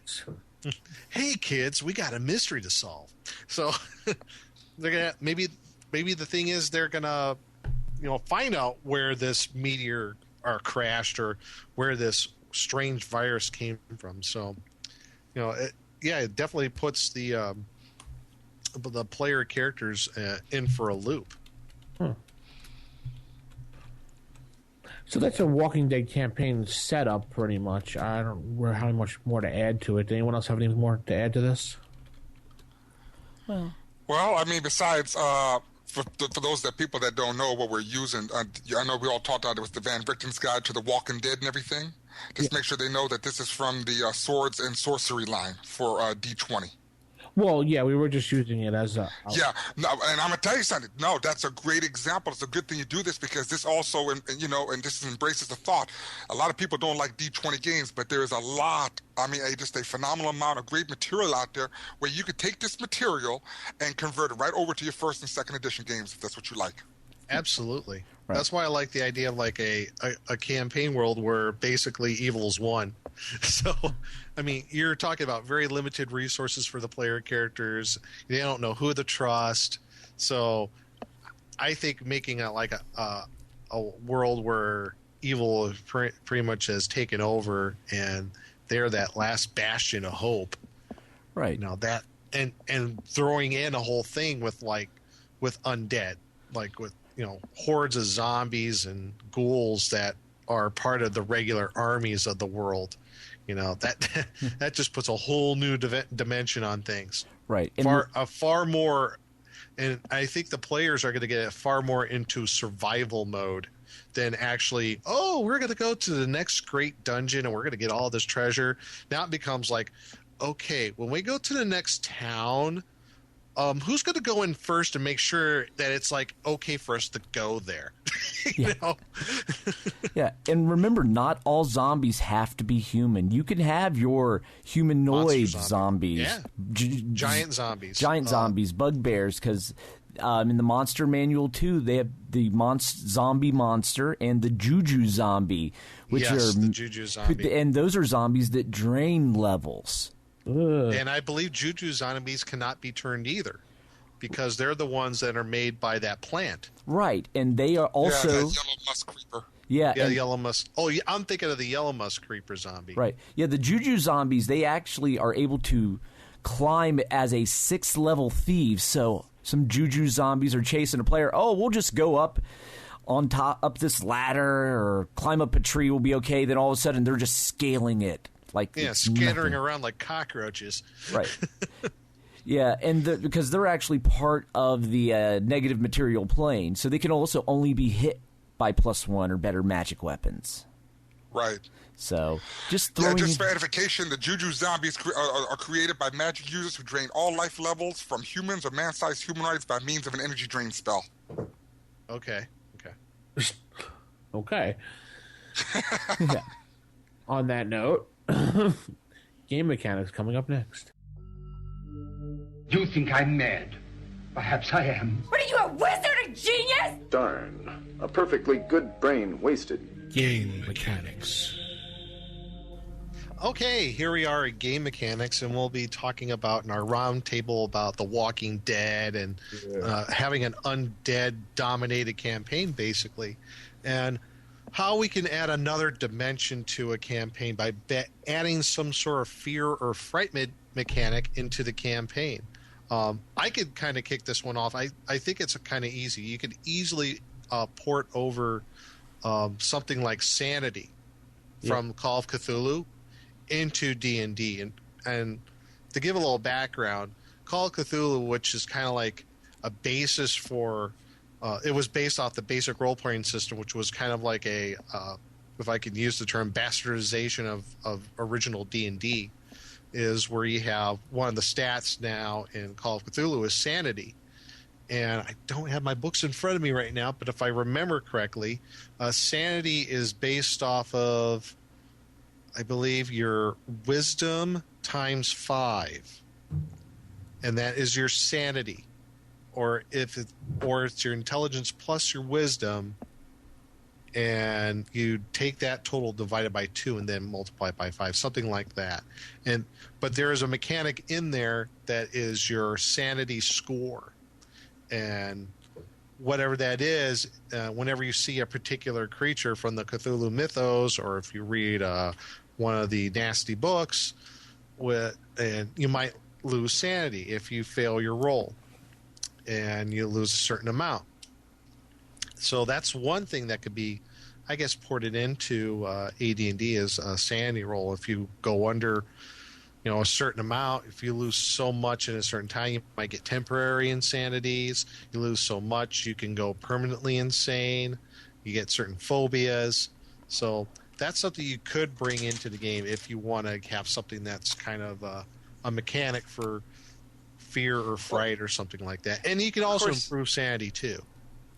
I mean, you're talking about something in a sort of a permanent sense here. I mean, I know you say you have temporary insanity and all that kind of thing, but in a individual combat sense, or just your fear that's coming up there, fear obviously is something that exists in first edition rules, whether you're looking at literal things like the fear spell, or look at morale. Really is what you're kind of thinking about here. Yeah, so it is. The question is, well, no, it literally is. I mean, in the sense that if you're looking at the morale of a monster you're fighting or of a henchman that's with you, you have rules that tell you how likely they are to turn tail and run. So you could expand that those mechanics and try to bring in something specific. If you wanted to have it more than just a simple run away or don't run away kind of situation. Maybe something where you have, during the combat, if you want fear to affect your performance, make you have a minus to hit or something like that, or cause you to maybe even exhibit some berserker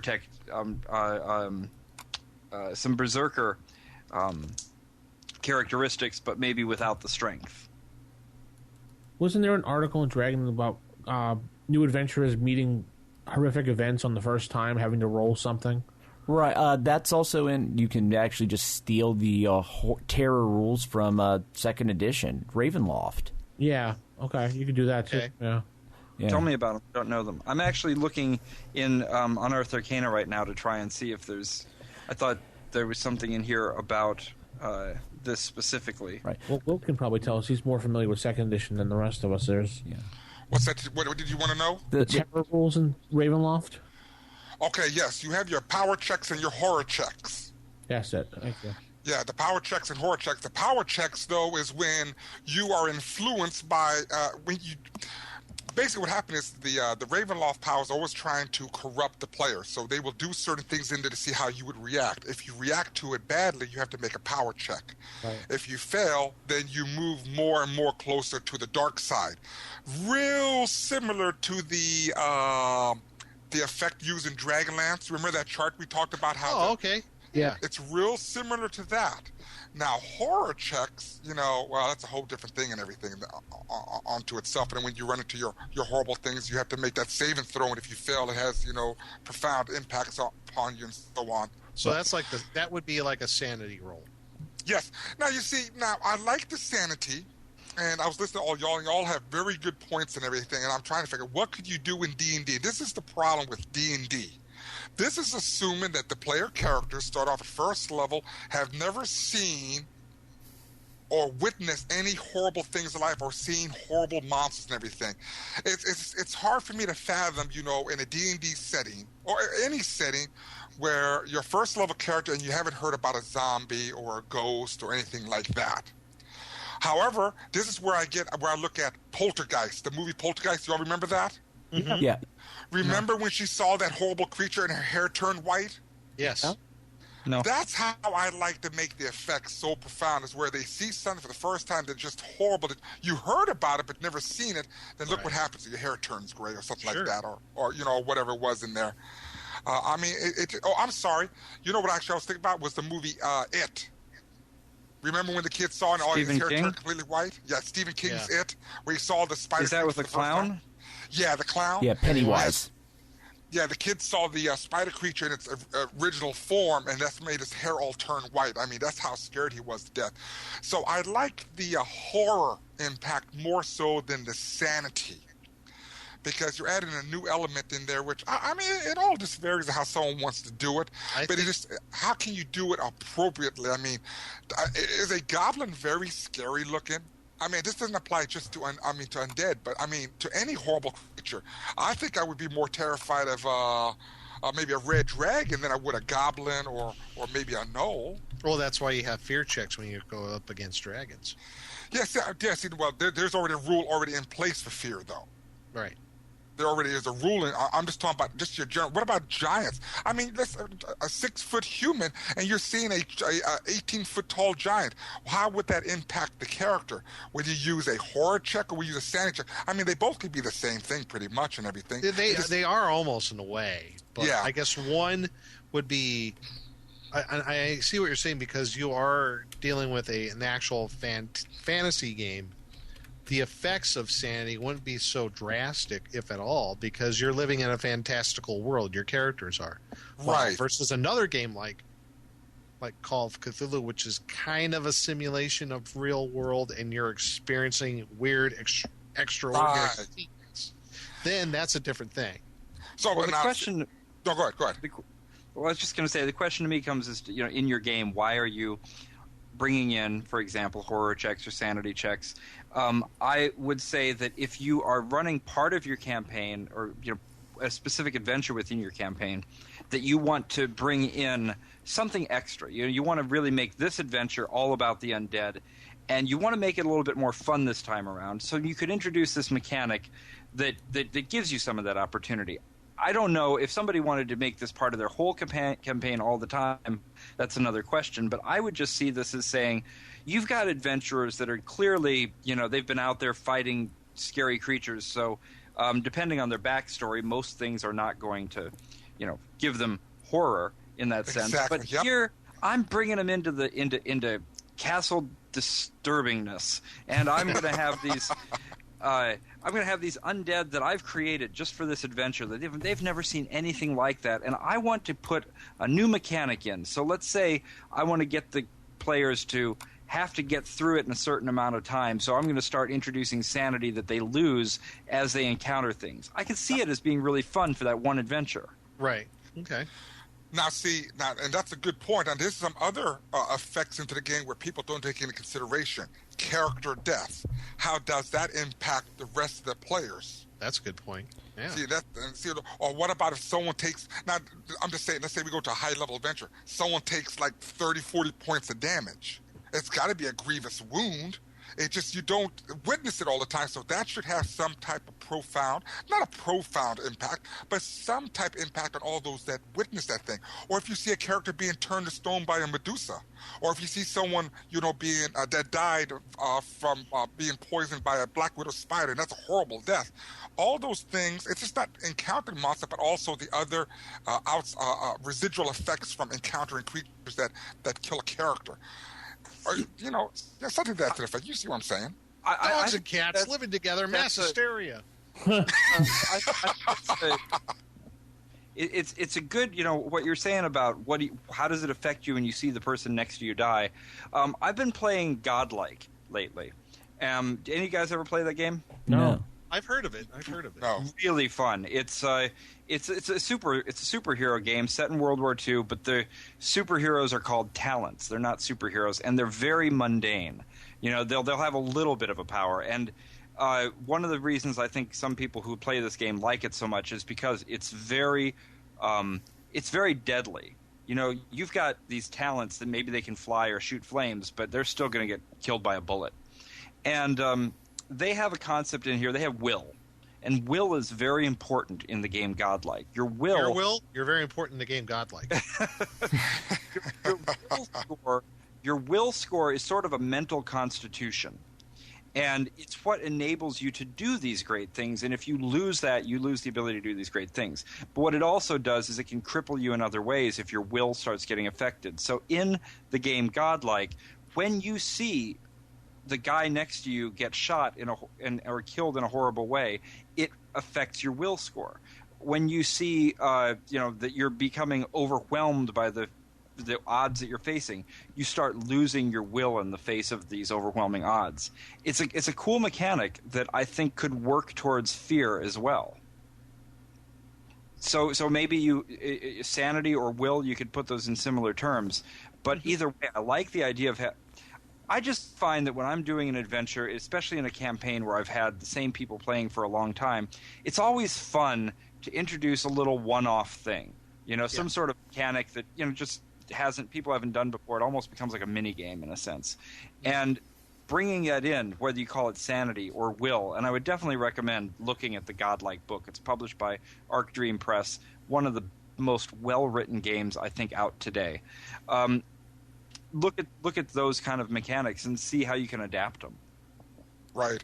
And it's funny how you bring up the will save or the will ability or whatever the case may be, because that's very analogous to D20 with the will save, which is based on the same premise, especially in Pathfinder, when fear is an introduction or is the catalyst to a situation, that character has to make a will save, which is based on his wisdom.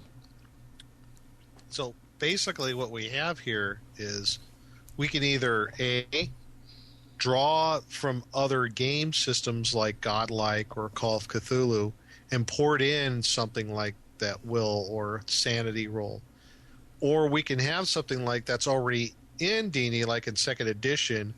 There's that was it fear or a horror check? Horror check? Yeah, from Ravenloft. From Ravenloft, you can use either one. So that's pretty cool. And it sounds like whatever you choose, it sounds like it'll work no matter what you use. Yeah. Now, and you brought Ravenloft up, and I encourage people, look at the second edition Ravenloft setting, but also look at the D20 setting, because they really enhanced a lot of that stuff if you're really into that horror element. I'm telling you. And yeah, check into it. I mean, really look into it. And another setting we didn't bring up that we failed to mention concerning, and it's not more or less, is Mask of the Red Death. Yeah. Mask of the Red Death, isn't that? That's not really. It's it's gothic horror. It's gothic horror in Ravenloft. Yeah, and basically it's more or less like a Call of Cthulhu in Ravenloft. I'm not Call of Cthulhu, but where you it's Victorian era. Victorian era horror. Yeah. Yeah, Victorian gothic horror in like 1880s.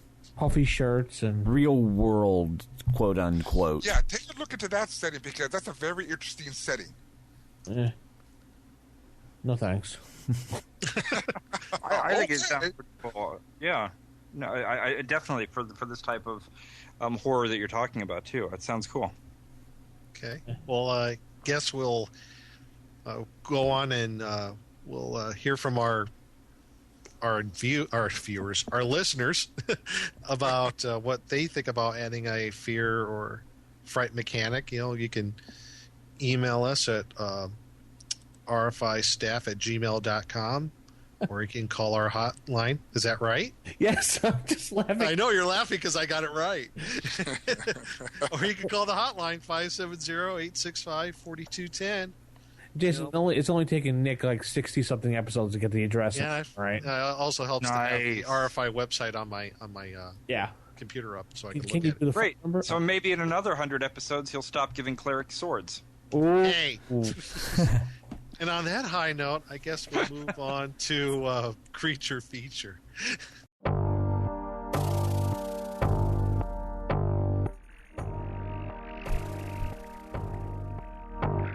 Theater.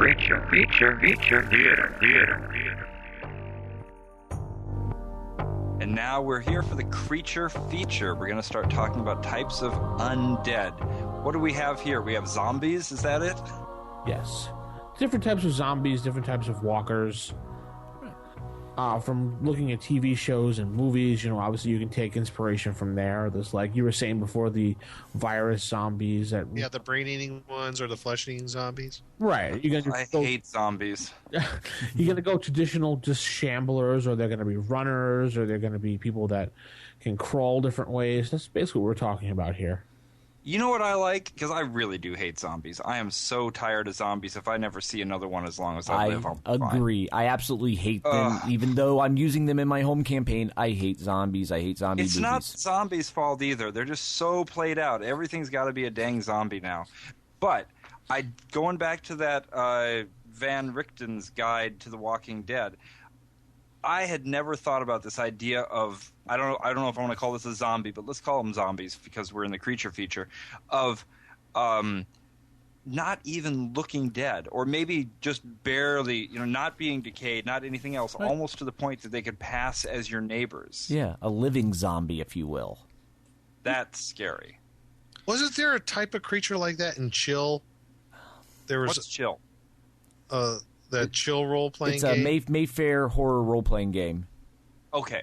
Because I remember there was a creature like that in Chill where it pretty much almost looks like regular human being. Yeah, that was check the pulse. Well, actually, what it came down to is with some of the zombies in there, with the intelligent zombies with Chill, they had special abilities. And they had the ability to mask their true presence from the living, so it made it appear that they were still living beings, but in actual reality, their guise was that of, they was actually, cannibals or what have you. Right. Yeah. That sounds properly frightening. What about the idea of an intelligent zombie, like in the movie, what was it, Land of the Dead, Day of the Dead, when the one zombie was actually giving orders to the other zombies? Right. Yeah, there's actually something like that in First Edition. If you go to the Lords of Darkness REF 5 for Forgotten Realms, they have living zombies in there where they're performing coordinated attacks because they're led by controlled by the one like lead zombie who has intelligence, and he's like the general for the rest of the zombies. So they're all of a sudden pulling off far more coordinated and strategic attacks that make no sense at all. If you just think, these are a bunch of zombies, until you discover, wait, they're controlled by like a master zombie, if you will, that's giving them the directions, and they're basically his drones. Oh yes, definitely. That's the whole point of the imagination. Take the creature, do something to it, make it different, so that players are just they get confused by dealing with them. I have to beg to differ at the beginning of the segment when Jason said he's so sick of zombies, they're so played. I don't think they're played. I think they're in now because everybody's sick of vampires at this point. Oh, God, I'm so sick of those. Sick of it. Oh, man, you had to bring that up in sparkly things. Vampires, werewolves, and zombies, I can tell you where they can all go. They need to move on to something different. Well, I mean, you know what they're going to do? They're just going to ruin your next favorite thing if they move on. Yeah, I mean... Yeah, it's kind of weird, though, because, and like I said, and you all bring up that Van Richten's Guide again. I mean, really check into that. That is really one of the best books out there. The different types of zombies. I'm going to tell you, another alternative, if you have the funds, get various monster books from various systems. The Scarred Lands, Kingdom of Calamar, I'm trying to think of some of the other settings right now that's out there and everything. Go to, I can't think of it right now, but they have all different types of zombies. There's the one game, All Flesh Must Be Eaten. Don't Rest Your Head is another one. I don't know if Say again? Don't Rest Your Head is another one. What is that? Another zombie type game. Oh, really? Yep. Well, I saw some new ones now that just came out. Now this is just this board games, but like City of Horror. I think there's a new one that's come out where it's pretty interesting. The Walking Dead TV show has its own game too. Oh, it does now. There's two board games. I saw two of them. There was one they were promoting at Gen Con 2010, 10. What was the cover on it? Do you remember what the cover looked like on there? It was a drawing of the comic book, actually. Okay, so it's the drawing of the comic book. There's another one that's out that actually shows the cast from the current TV show. Yeah, that's more of a board game. This was more of a role-playing game they were testing out. Oh, really? I haven't seen it like that, but there's so many games out there. Go to Chill, go to Call of Cthulhu. There's so many games. Beyond the Supernatural, I forgot about that by Palladium. Oh, yeah, Beyond the Supernatural by Palladium. Check that one out because I'm telling you, there's so many times. I'll tell you, I like dealing with zombies like the drowned ones, the ones that deal with water because they're bloated, they stink, and they got all the little worms coming out of them. Or there's the one zombie they described in Van Richten's Guide, and I like this one, but he's a creature in the Sword and Sorcery thing, and the Scarred Lands, where it's got a big mouth, and it can take huge chunks of flesh from your body because it's trying to devour you whole. Yeah. I was reading that. I'm like, that's pretty nasty. There's some nasty zombies. In Dragon 138, Moldve wrote an article where he wrote up some zombie variants, and one was Le Grand Zombie, spelled Zombi, and it's a magic user. Oh, nice. So it'll either be casting clerical spells or magic user spells, and it's leading the horde of zombies. So that's like the zombie general.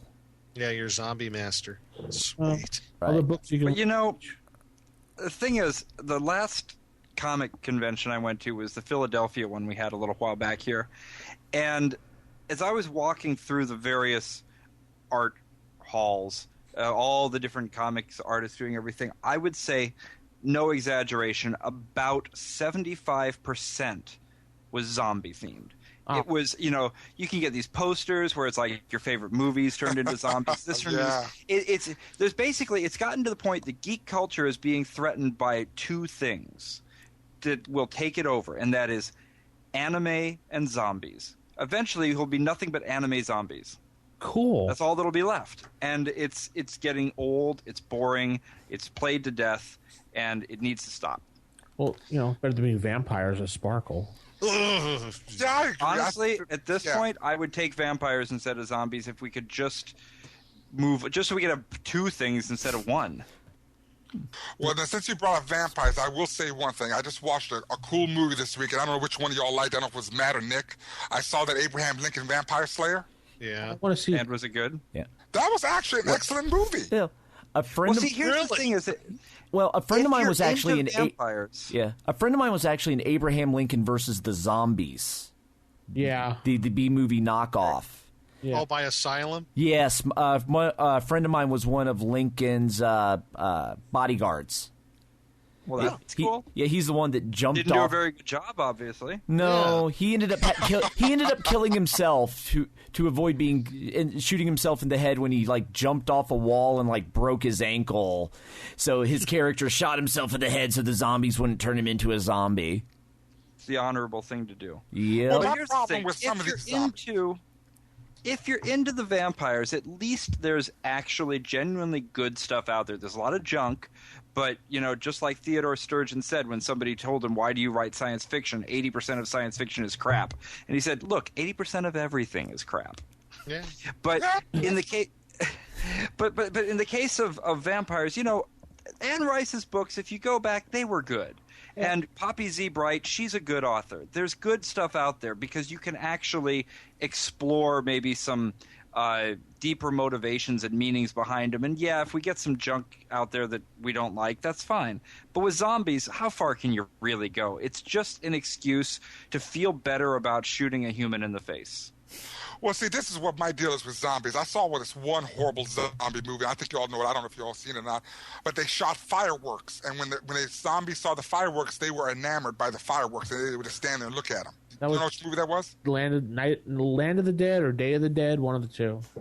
I thought, seriously? Shoot fireworks? John Leguizamo was in that movie. Yeah, oh, yeah. I mean, give me a... Well, if John Leguizamo, if a movie's got John Leguizamo, 10 points no matter how bad the movie is.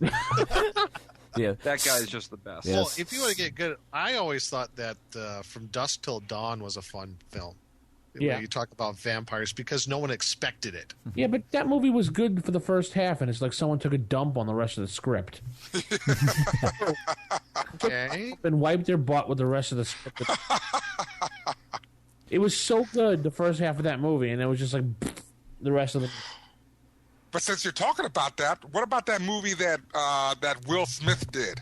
What was it called again? Not the Omega Man. It's the new I Am title Legend? for the I Am There it Legend. is. I thought that was excellent. Yeah, that was Yes. the movie. Yeah. Because it's actually based off the Richard Matheson story, I Am Legend, which is very good. And Jason even said a good movie, The Omega Man. Same story. That same storyline. That The Last Man on Earth, I believe it was too, was the other title. Yeah, they're all based off the same story. Yeah. And that is just that's the kind of stuff that I thrive for. But it's always the same thing. I want something different. I want something just changed. And there's only 2 zombie movies that ever need to exist, and they already do. One of them is, I'm going to call Omega Man and what's the Will Smith one again? I Am Legend. Basically the same movie. It's based on the same story. It's 2 great actors doing it in different ways. That's awesome.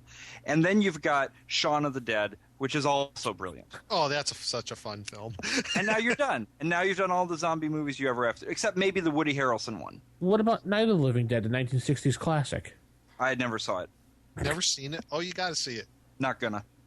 Well, they did a remake of it anyway, so. Not gonna see that. You know, I just thought of something else. What? You talked about these movies. And I said, y'all don't got me started on these movies.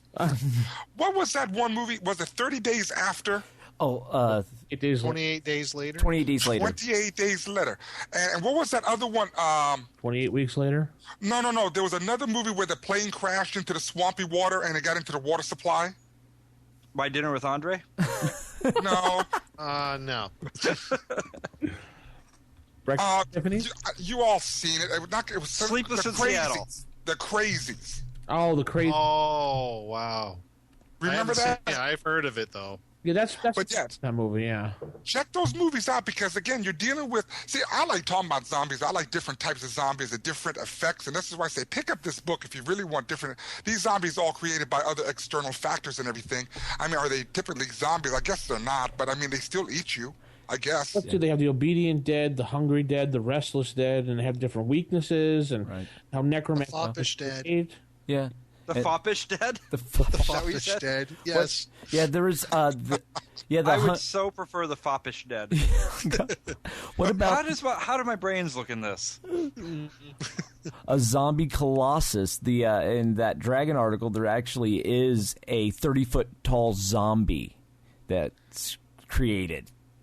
It's a Hungry Dead, and it's just like a massive colossus. And just imagine, like, going through, like, the city of Waterdeep. You have your 30-foot tall zombie just wreaking havoc, and the players have to do battle with it. It's your Stay Puft Marshmallow Man, except it's a giant zombie. That's almost as fun as a big robot dinosaur. Right. Right.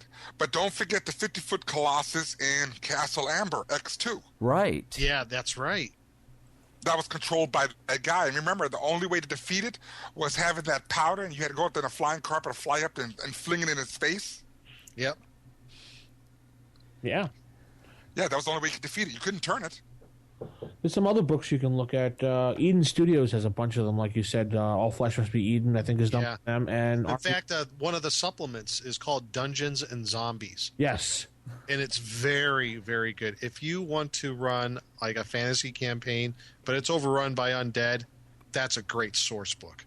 There's also the Army of Darkness RPG, which you can do one of the Bruce Campbell games and fight against a skeleton army if you want, and zombies for that matter too. And you can also use the Buffy the Vampire Slayer books too, as well. I heard that was a good game too. Yeah, they're all good games. It's funny you mentioned Army of Darkness. I just heard that Raimi's redoing Evil Dead. The trailer is out already. It should be coming out sometime next year. With Bruce Campbell, right? No, Bruce. Nope.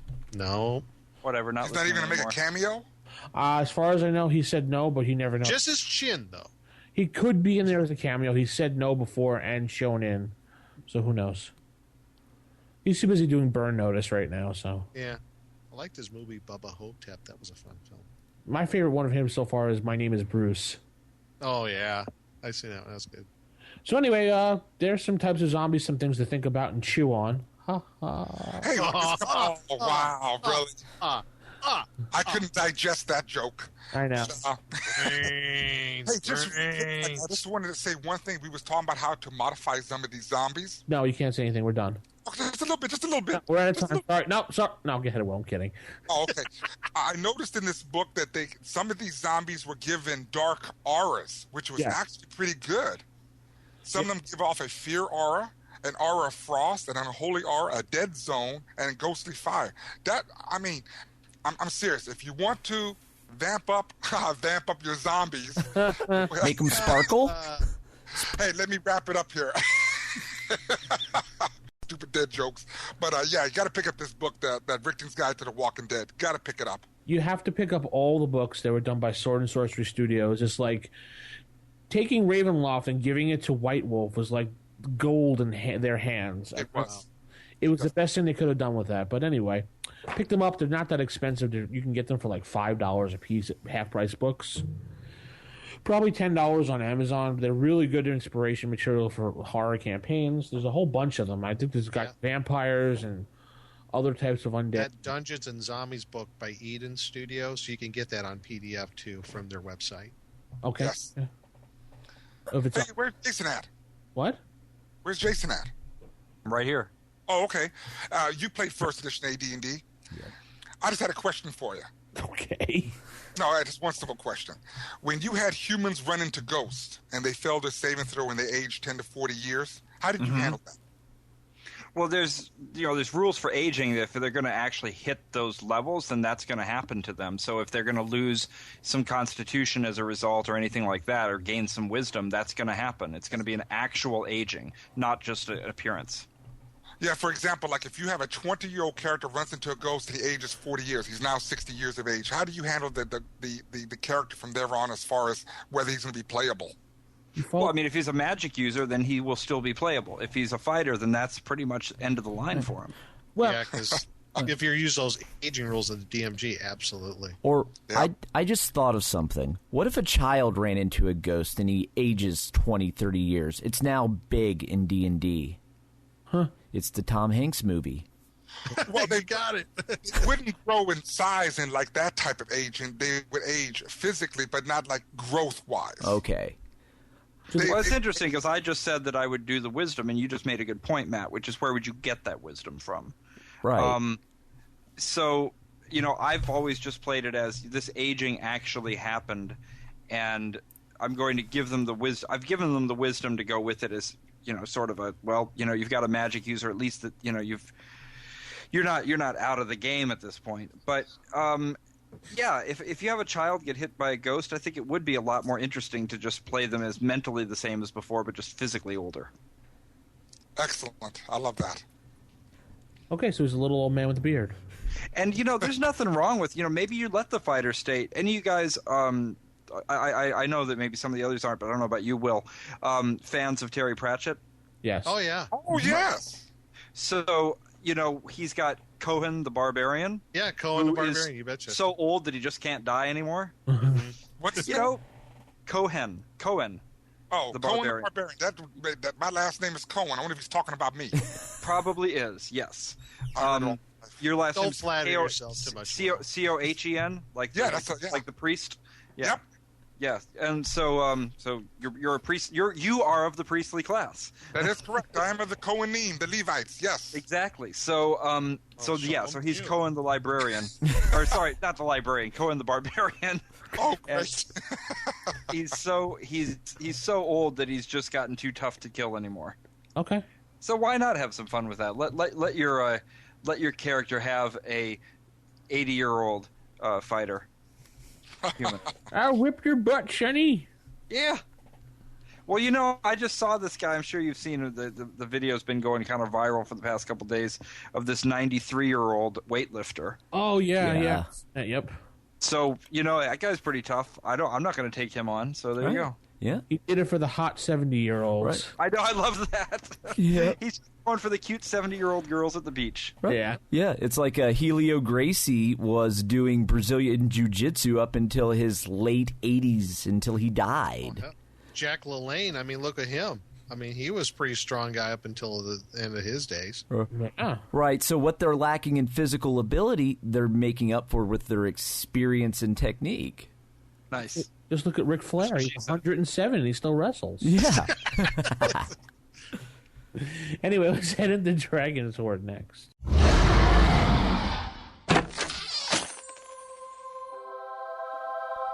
The Dragon's Horde. And now we go to the Dragon's Horde, and we're going to actually talk about designing weapons to actually do battle with these hordes of zombies. I mean, we've talked about also having like the variant zombies where you can only have certain things damage them, be it salt in the mouth or headshots. When first thinking about this, I actually went back to the Holy Sword of Griswold. I mean, really, think about it. It was from that Undead book where there's legions of skeletons. Those could easily be legions of zombies. True. So why couldn't you have your Holy Sword of Griswold that sprays holy water at them? Ketchup. Yes, ketchup. Yes, maybe they get distracted by the ketchup and they all just pounce on the pile of ketchup. But so I also thought, what would I want if I had a horde of zombies? A holy hand grenade of Antioch. Oh, yes, definitely. Right, yeah. I could see using that in a game where you have the holy hand grenade, but you have to perform this ceremony to be able to use it and throw it. So you have this impending horde of zombies advancing. So the other players have to somehow keep this horde back while you're able to pull off the giant ceremony to lob the hand grenade, and hopefully you remember 2 comes before 3. And 5 does not come after 2, so. Exactly. So, what other thoughts did you guys have for, like, weapons to, like, deal battle with zombies, other than just the standard, okay, I have a giant magic weapon that I can just hack into them easily, or kill them with one hit? Well, mine was basically a vengeance weapon. I designed, a while back I designed a Holy Axe of Vengeance. Basically, it's a +1 axe, does d6 damage. On a 19, it does, you do double holy damage against the creature. And on a natural 20, the axe will instantly cut off the head of the zombie. Okay. So, yes, it's like your auto headshot. Yeah, pretty much. Okay. Well, I got one, actually. I'm sorry. It's from Hackmaster, but it's a cool weapon. Okay. It's called the Morningstar Glory, +4. And this one, the Morningstar Glory, deals bone-crushing blows to the undead. The ebon steel ball is topped with gold and silver spikes, capped with thrice-blessed mithril.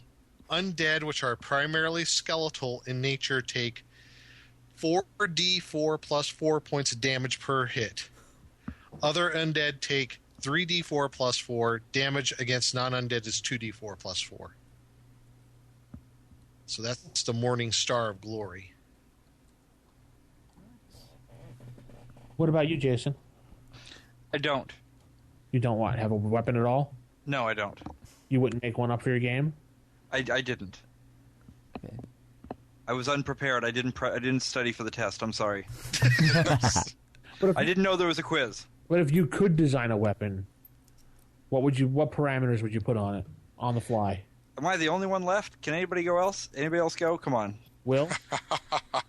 No, to be honest with you, I never, ever, in my entire gaming career of 37, 38 plus years, ever create a weapon specifically for that. I used what was available, and I just did with that. Now, unfortunately, when we're talking about Ravenloft and everything, there were other weapons that I used specifically from those systems. So, yeah. I could even see maybe some sort of gnomish incendiary contraption, like the giant gnomish flamethrower, and you just light them all on fire and watch their flesh burn. I mean, most of what I keep thinking is you have this mass of zombies, and it's more like a quest item, not something you're going to just be using in your everyday. It's like, okay, we have this giant threat, we have to make this one contraption work, and to make all the zombies go away. That's kind of where my mind keeps going, with just different ways of doing that. How about instead of offensive, a defensive, like an amulet you could put on, and the zombies think you're one of them? Yes, and I'm glad you brought that up because, again, I like the thing on what they talk about the salient weaknesses of zombies in that Van Vitten's Guide to the Walking Dead. And again, this provides more, material because of these allergens of how to defend yourself against certain zombies. Like the one I really liked in here was the fascination one, or the aversion one, where you have a mirror and you show the mirror to the zombie, and the zombie will recoil from his own presence because he, gets a grasp of what he became or whatever. Oh, yeah, seeing this reflection for the first time, yeah. Right. Yeah, or, there's a fascination allergen, there is a protection, an enragement, and a remembrance. Or, if and this is where it comes in again. Let's say you encounter a zombie of a female and you spray that particular person's special perfume in there, and it looks around and smells it and then stops, and, it's defenseless maybe for a round or two or maybe whatever. So, again, those allergens, prime examples of how to really spice up zombies, but you got to learn about the zombies first before you can defeat them. Right. Well, yeah, not every person has the same aversion. Right. So. Oh, yeah, exactly. And this is what I'm saying. These allergens, great section in this book. I thought that was just brilliant. Right. Or what about making one where the zombies want flesh, but any flesh, including zombie flesh? So they start either consuming themselves or consuming the other zombies. That's nasty. Yeah, so you turn them upon themselves. So it's like, why does it have to be living flesh? Why can't it be dead flesh? Because they only want it fresh. They don't want it, outdated. Right. Actually, that's a good idea right there, and I believe that's been revisited on that one portion of Ravenloft where the characters actually die when... Necropolis. Necropolis, and the players actually become undead creatures. Did you say Metropolis? No, Necropolis. Oh, I was going to say Superman? No, it ain't like that. But yeah, where depending on the character's class, they would turn into a certain type of undead. It's actually a very interesting adventure, per se. Well, don't forget, we also have one already built in as far as AD&D is concerned against undead. Weapons is the Mace of Disruption. Yes. I mean, again, if you just read that description of that weapon, that thing is nasty. Yeah. But it is fun taking different folklore and myths and legends and throwing it into your game and watching your players go, oh, I thought this worked. And they're like, no. Trying to figure it out. Yeah. Like, for example, you take the Buffy for the Vampire Slayer, go back to that, take that mythos, or the Supernatural TV show, take that mythos out of there. Mm-hmm. Everything's all different in both those, compared one to the other. Right. And have the players try to figure that out. That's a lot of fun. Yep. Right. Or what if the creatures, they behaved and shambled around like zombies, but they were actually still living? They're actually like living, like how Walking Dead, there are people that were turned into zombies and they're dead. What if they were turned into zombies but they were still living, and you had to find a way to cure them? Oh, that's a rough one. That's a very interesting concept. There's something like that in the novel World War Z, where they had people where they basically went crazy and they thought they became like zombies, but they weren't the actual zombies affected by the virus. And that's they're actual living people who thought, well, better if you can't beat them, join them. They became quote unquote zombies themselves. They were still living people. They were just trying to live amongst the horde of zombies, or they were acting like zombies. And that's a moral dilemma, too. What about the people that are affected by viruses that you be cured? Do you go out and just instantly go kill them? Well, yeah, that's the thing. Remember, like in the show The Walking Dead, or in the comic series, remember what happened when they opened the barn? Yeah. Who did they fly in there? Sophia, yeah. Yeah. I mean, literally under the noses was Sophia. She wasn't lost at all. Yeah. It's like, yeah, that's a big moral dilemma. I mean, what do? Do you go ahead and put her down? Or I know what you do, Nick. You cut out half that season and just find her in the first episode. Yeah, pretty much. They didn't have to drag. They dragged that out way too long. They did. But yeah, like that's the dilemma. And the movie 28 weeks later, 28 days later, whatever, the whole dilemma of killing all those people in that virus. Yeah. Can't just kill someone, Right. No? Like Jason. Oh, man. What? You can't just kill someone. No, you got to have a reason. So now we go back to Jason now, who threw the book at at Will. No, I still don't have one. Yeah. But yeah, actually, just going back though to the living zombie, that's actually part of Haitian voodoo, because zombie in the voodoo is actually just the loss of free will. The movie Serpent in the Rainbow. See that? Yeah, that's a good one. Great take on the whole Lisa Bonet. Haitian zombie. Yep. Yeah. Lisa Bonet. Lisa Bonet is a zombie? I'm sorry, all I can say for the rest of the show now is Lisa Bonet. Okay, then. You mentioned the movie now, Lisa Bonet. Okay. Okay. That's my answer to everything at this point, now that you've reminded me of that movie. Taco. Lisa Bonet. Taco. Lisa Bonet. Taco. Lisa Bonet. Taco. Hey, Vince? Yes. I just wanted to bring up that subject on what you was talking about, those zombies that actually look like living people. Yes. In this book here, they actually have a supernatural ability called face graft. They have the ability to take on the appearance of anyone whom they have previously slain. Face graft. Was that the movie with John Travolta and Nicolas Cage? Face Off. Oh, Face Off. Face Off. Okay, I'm sorry. So they have a doppelganger ability, is what you're saying. Well, but the problem with this, though, it has a drawback that the skin graft is that the skin eventually rots from the creature's body. What it basically does is it cuts off the face of the victim that it just ate or killed. It has to put it on its face, and it enacts a supernatural ability. But though the drawback is that the skin actually rots off, so they have to kill someone very quickly. Otherwise, they'll be revealed for who they are. Oh, I like it, though. That's really good.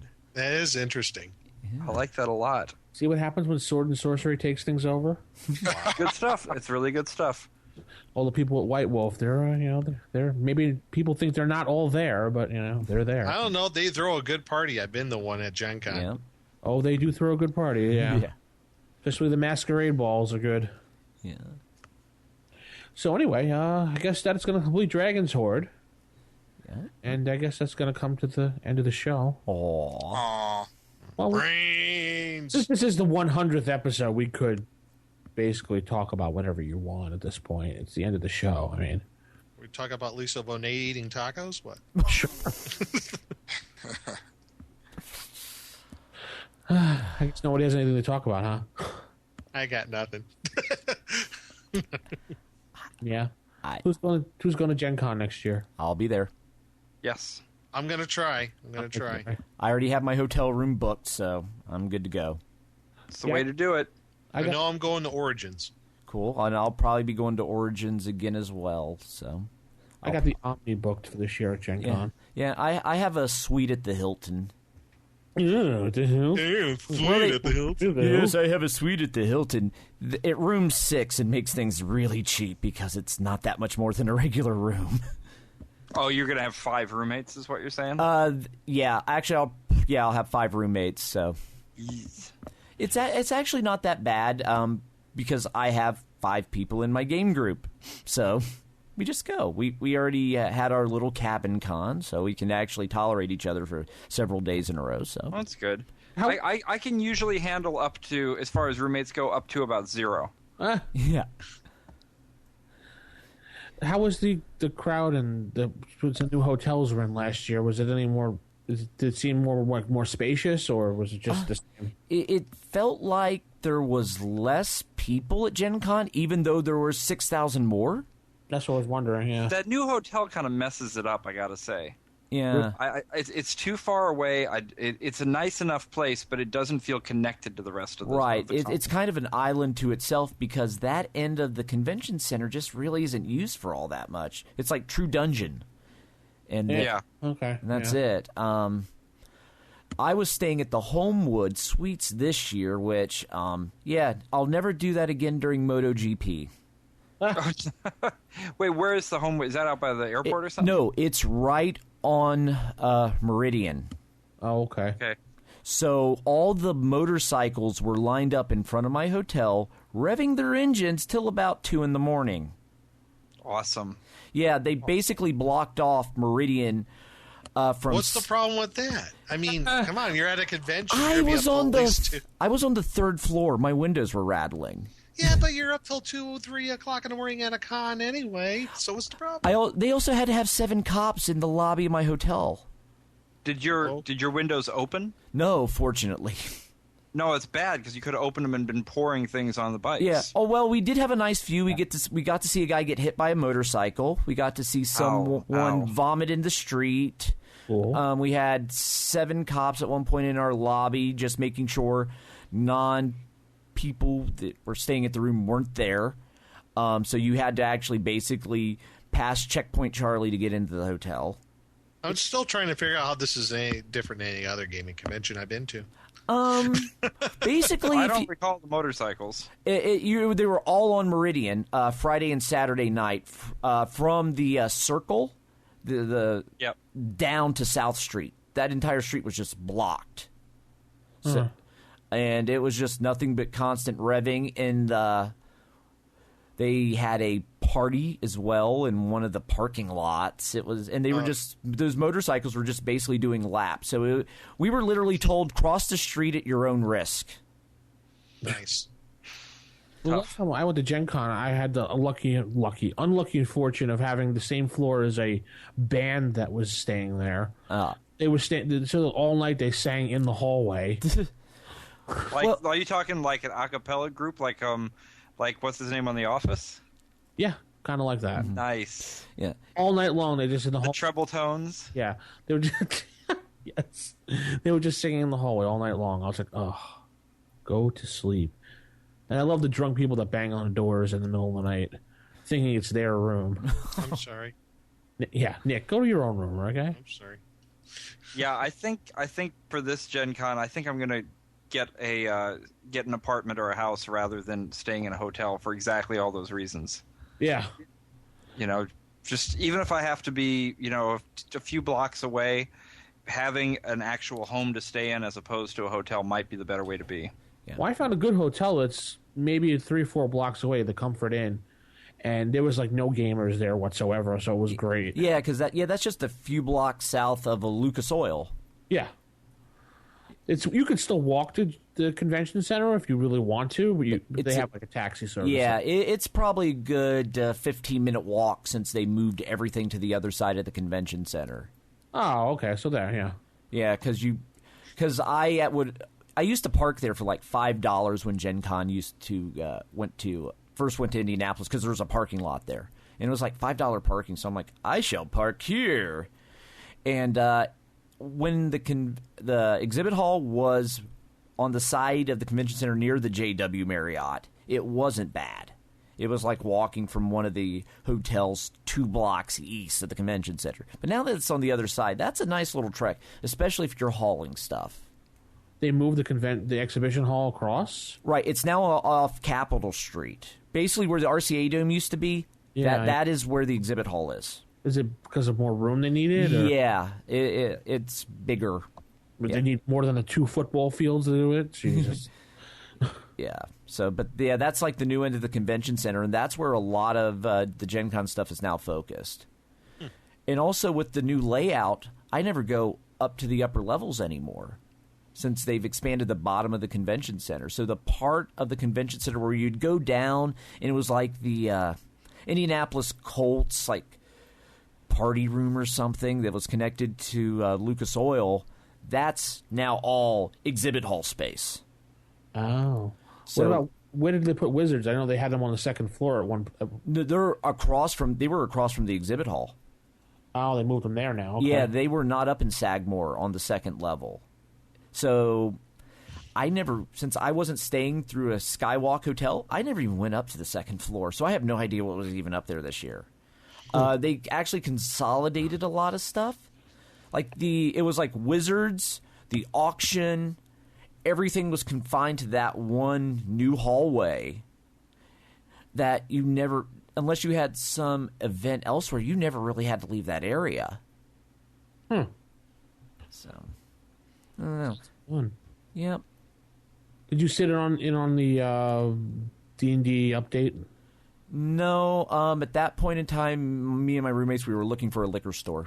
Was the D&D update? The keynote. They're going keynote speech. Oh, okay. Yeah. What they said about 5th edition and D&D Next and where they're going with it and everything. Right. Bringing back all the old product in one way or another and all that stuff. Nope. when that was going on, we needed to make a run to cons, spirits, and liquor. Nice. Yeah. Most important part of the thing, and Matt missed it. Yeah. No, he didn't. He went out and got booze. That's the most important thing. Yeah, because the first night we were there, we went there on Wednesday. We didn't go to bed till 5:30 in the morning, and the con hadn't started. Yes. And then we got up at 8:30. What I love is the con is even started in the tunnel smell. Yeah, that happened too. Well, Indianapolis is a interesting town because they have their sewer and their rain runoff water go through the same system. And they don't believe in deodorant. Yeah.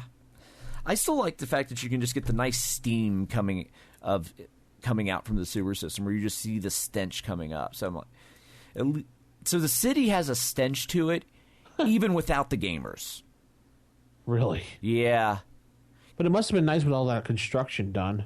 Oh, yeah. That Georgia Street is actually really nice. They actually lined up tons of food trucks on Georgia because they actually have a center median now with like tables and chairs. So you can just sit there, and it's like a little park area almost in the middle of the street. Interesting. Yeah. They did a really good job, which is reviving that area. Now it's just a matter of what they're going to do with the Pan Am Plaza, because that thing is just a mess and just disrepair. So, Jason, have you been following the Dungeons & Dragons Next or the 5th edition updates at all? Yeah, I've been actually playtesting it a bit, and so far so good. I mean, it's really hard for me to tell exactly where they're going with all of this. I think it's the same for everybody. They seem to be trying to have kind of a little best of everything. You know, there doesn't seem to be a clear vision for where things need to go. I mean, at this point, honestly, I feel they're foundering a little bit.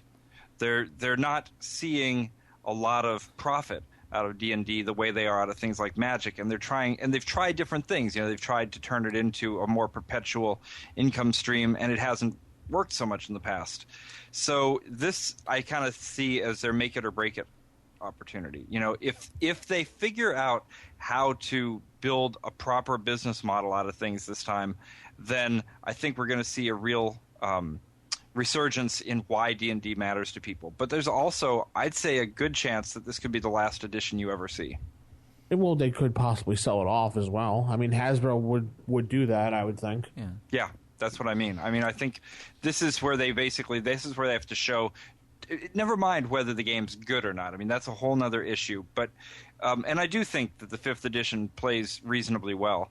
But can they make any money with it is the real question. Can they make enough money for it to be worthwhile? And we'll have to wait and see.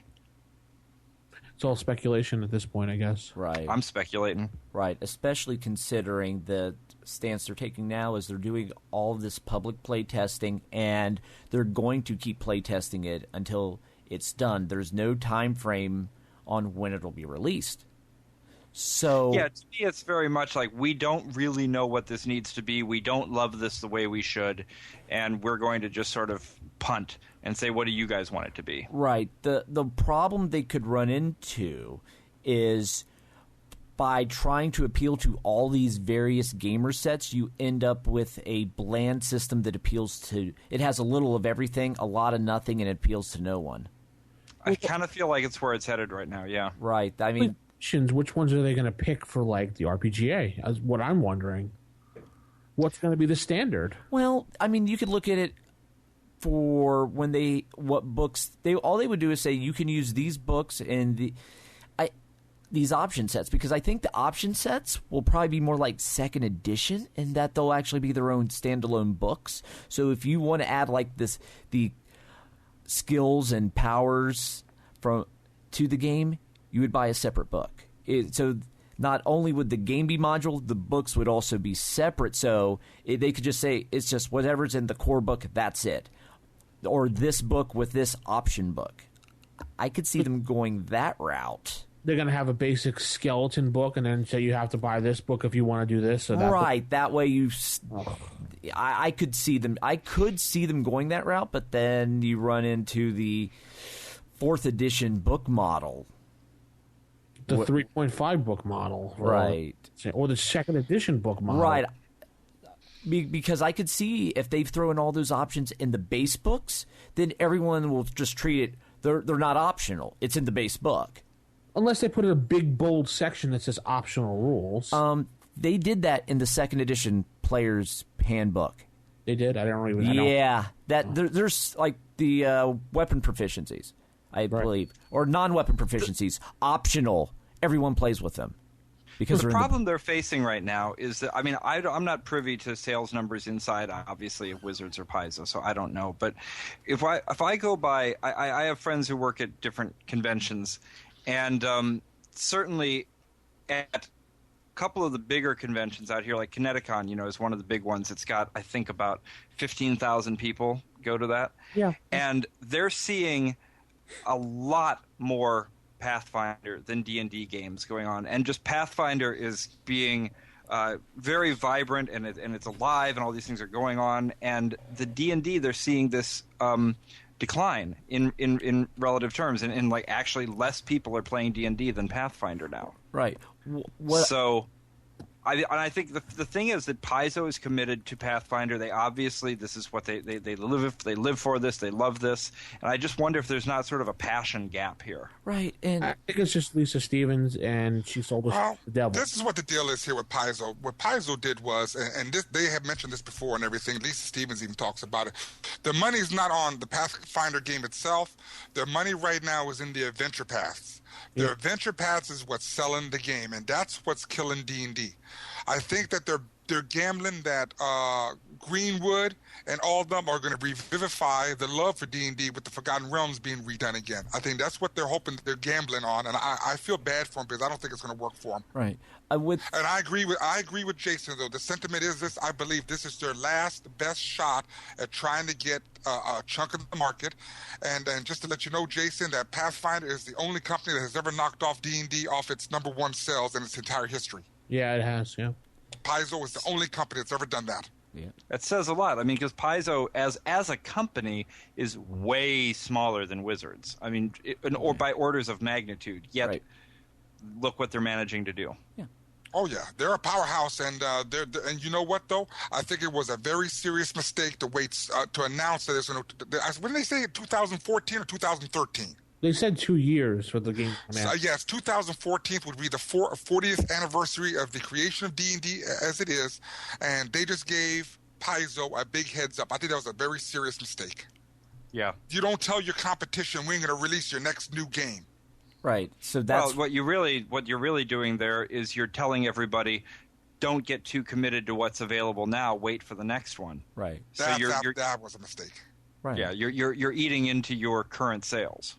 Right. Yes, that was well, they have those sales now because they're not making no books, so everything's done now. Right. Yeah, they're not releasing new 4th edition product anymore. All the new product they're releasing is actually reprints. Yeah. That's all. They're hoping to bank some cash off all the reprints now. Well, I tell you, I'm telling you right now, the 3.5 sales have sucked here at the gaming store. They have not sold.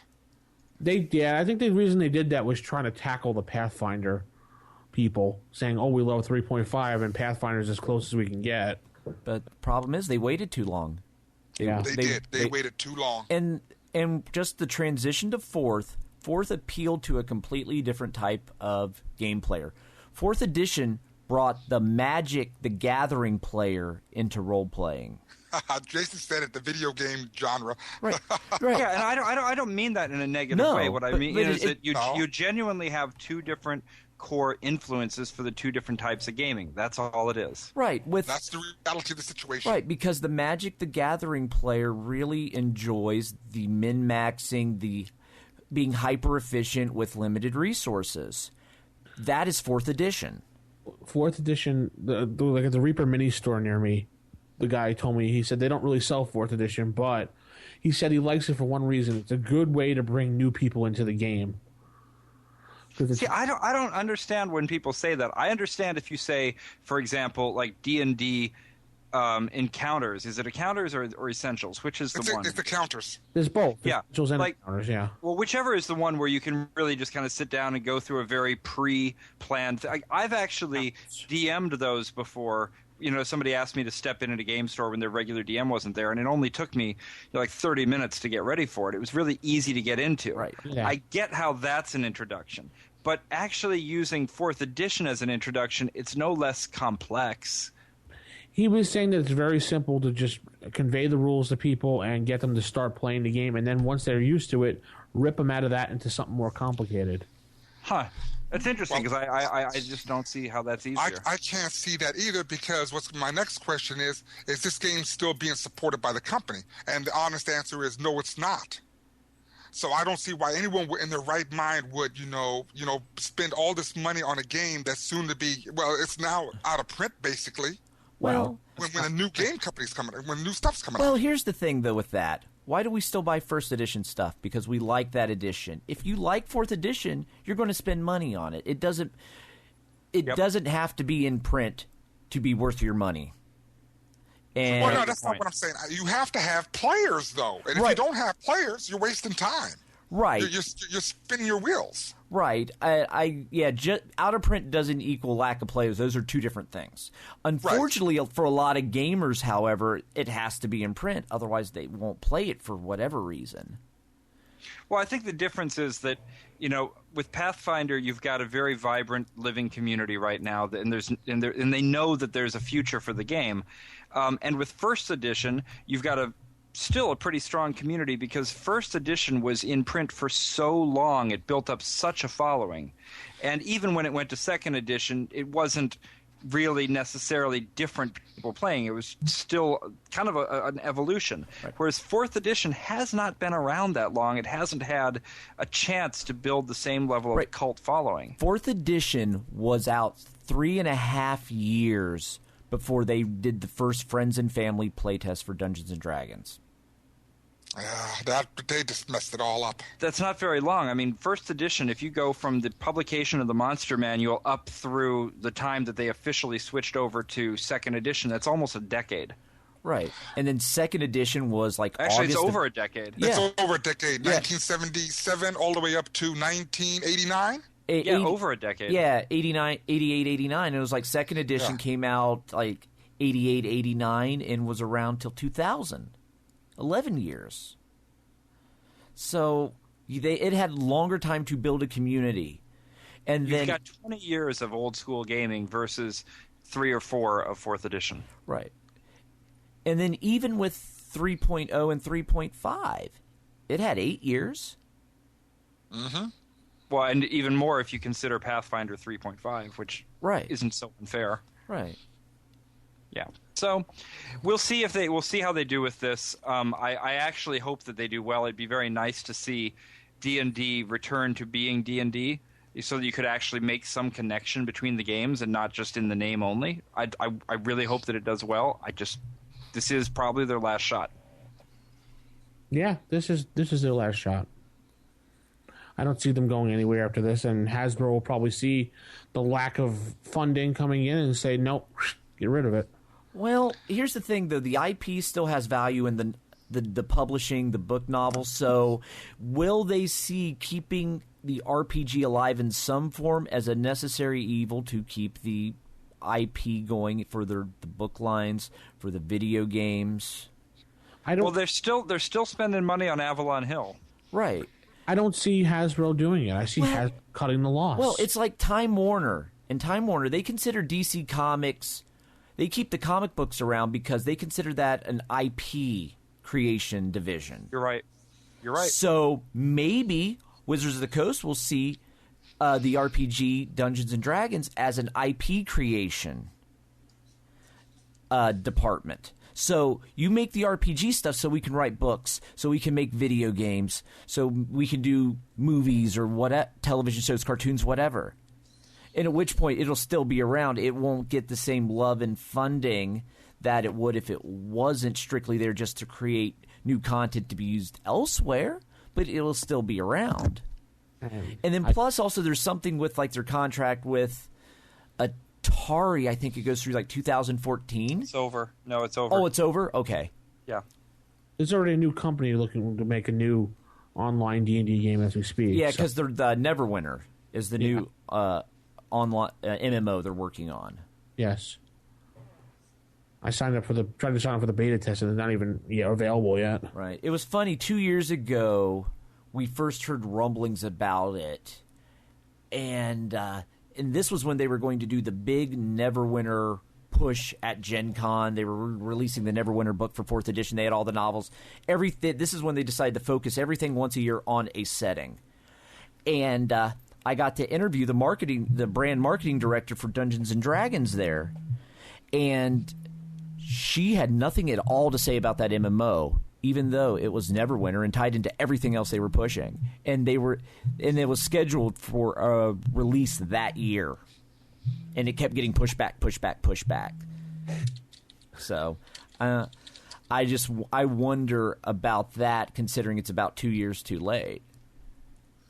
I don't. Yeah, what happened? They had that whole thing with the spell scar and everything. What happened with that too? No? You mean the spell plague? Yeah, the spell plague. Oh, they're fixing that. They're undoing all of that. They're undoing everything. Everything's being redone. That's what I'm saying. I think they're betting on Ed Greenwood to revivify the Forgotten Realms and the D&D line by fixing up, putting everything back on track again before it all went downhill from 4th edition. 4th edition destroyed Forgotten Realms. Yeah, they really, big time.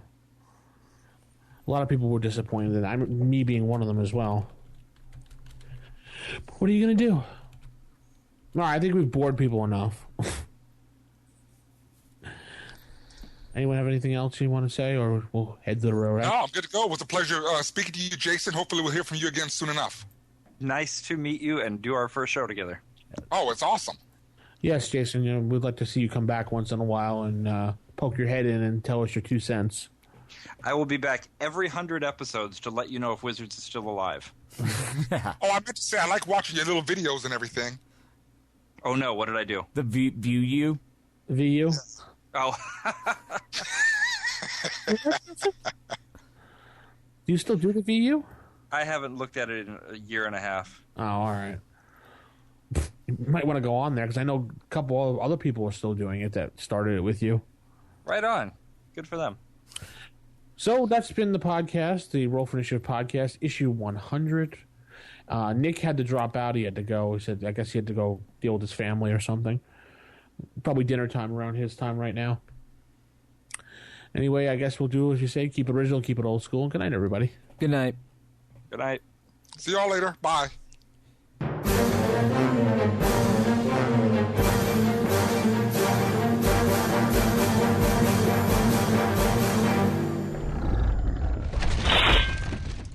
Roll for Initiative.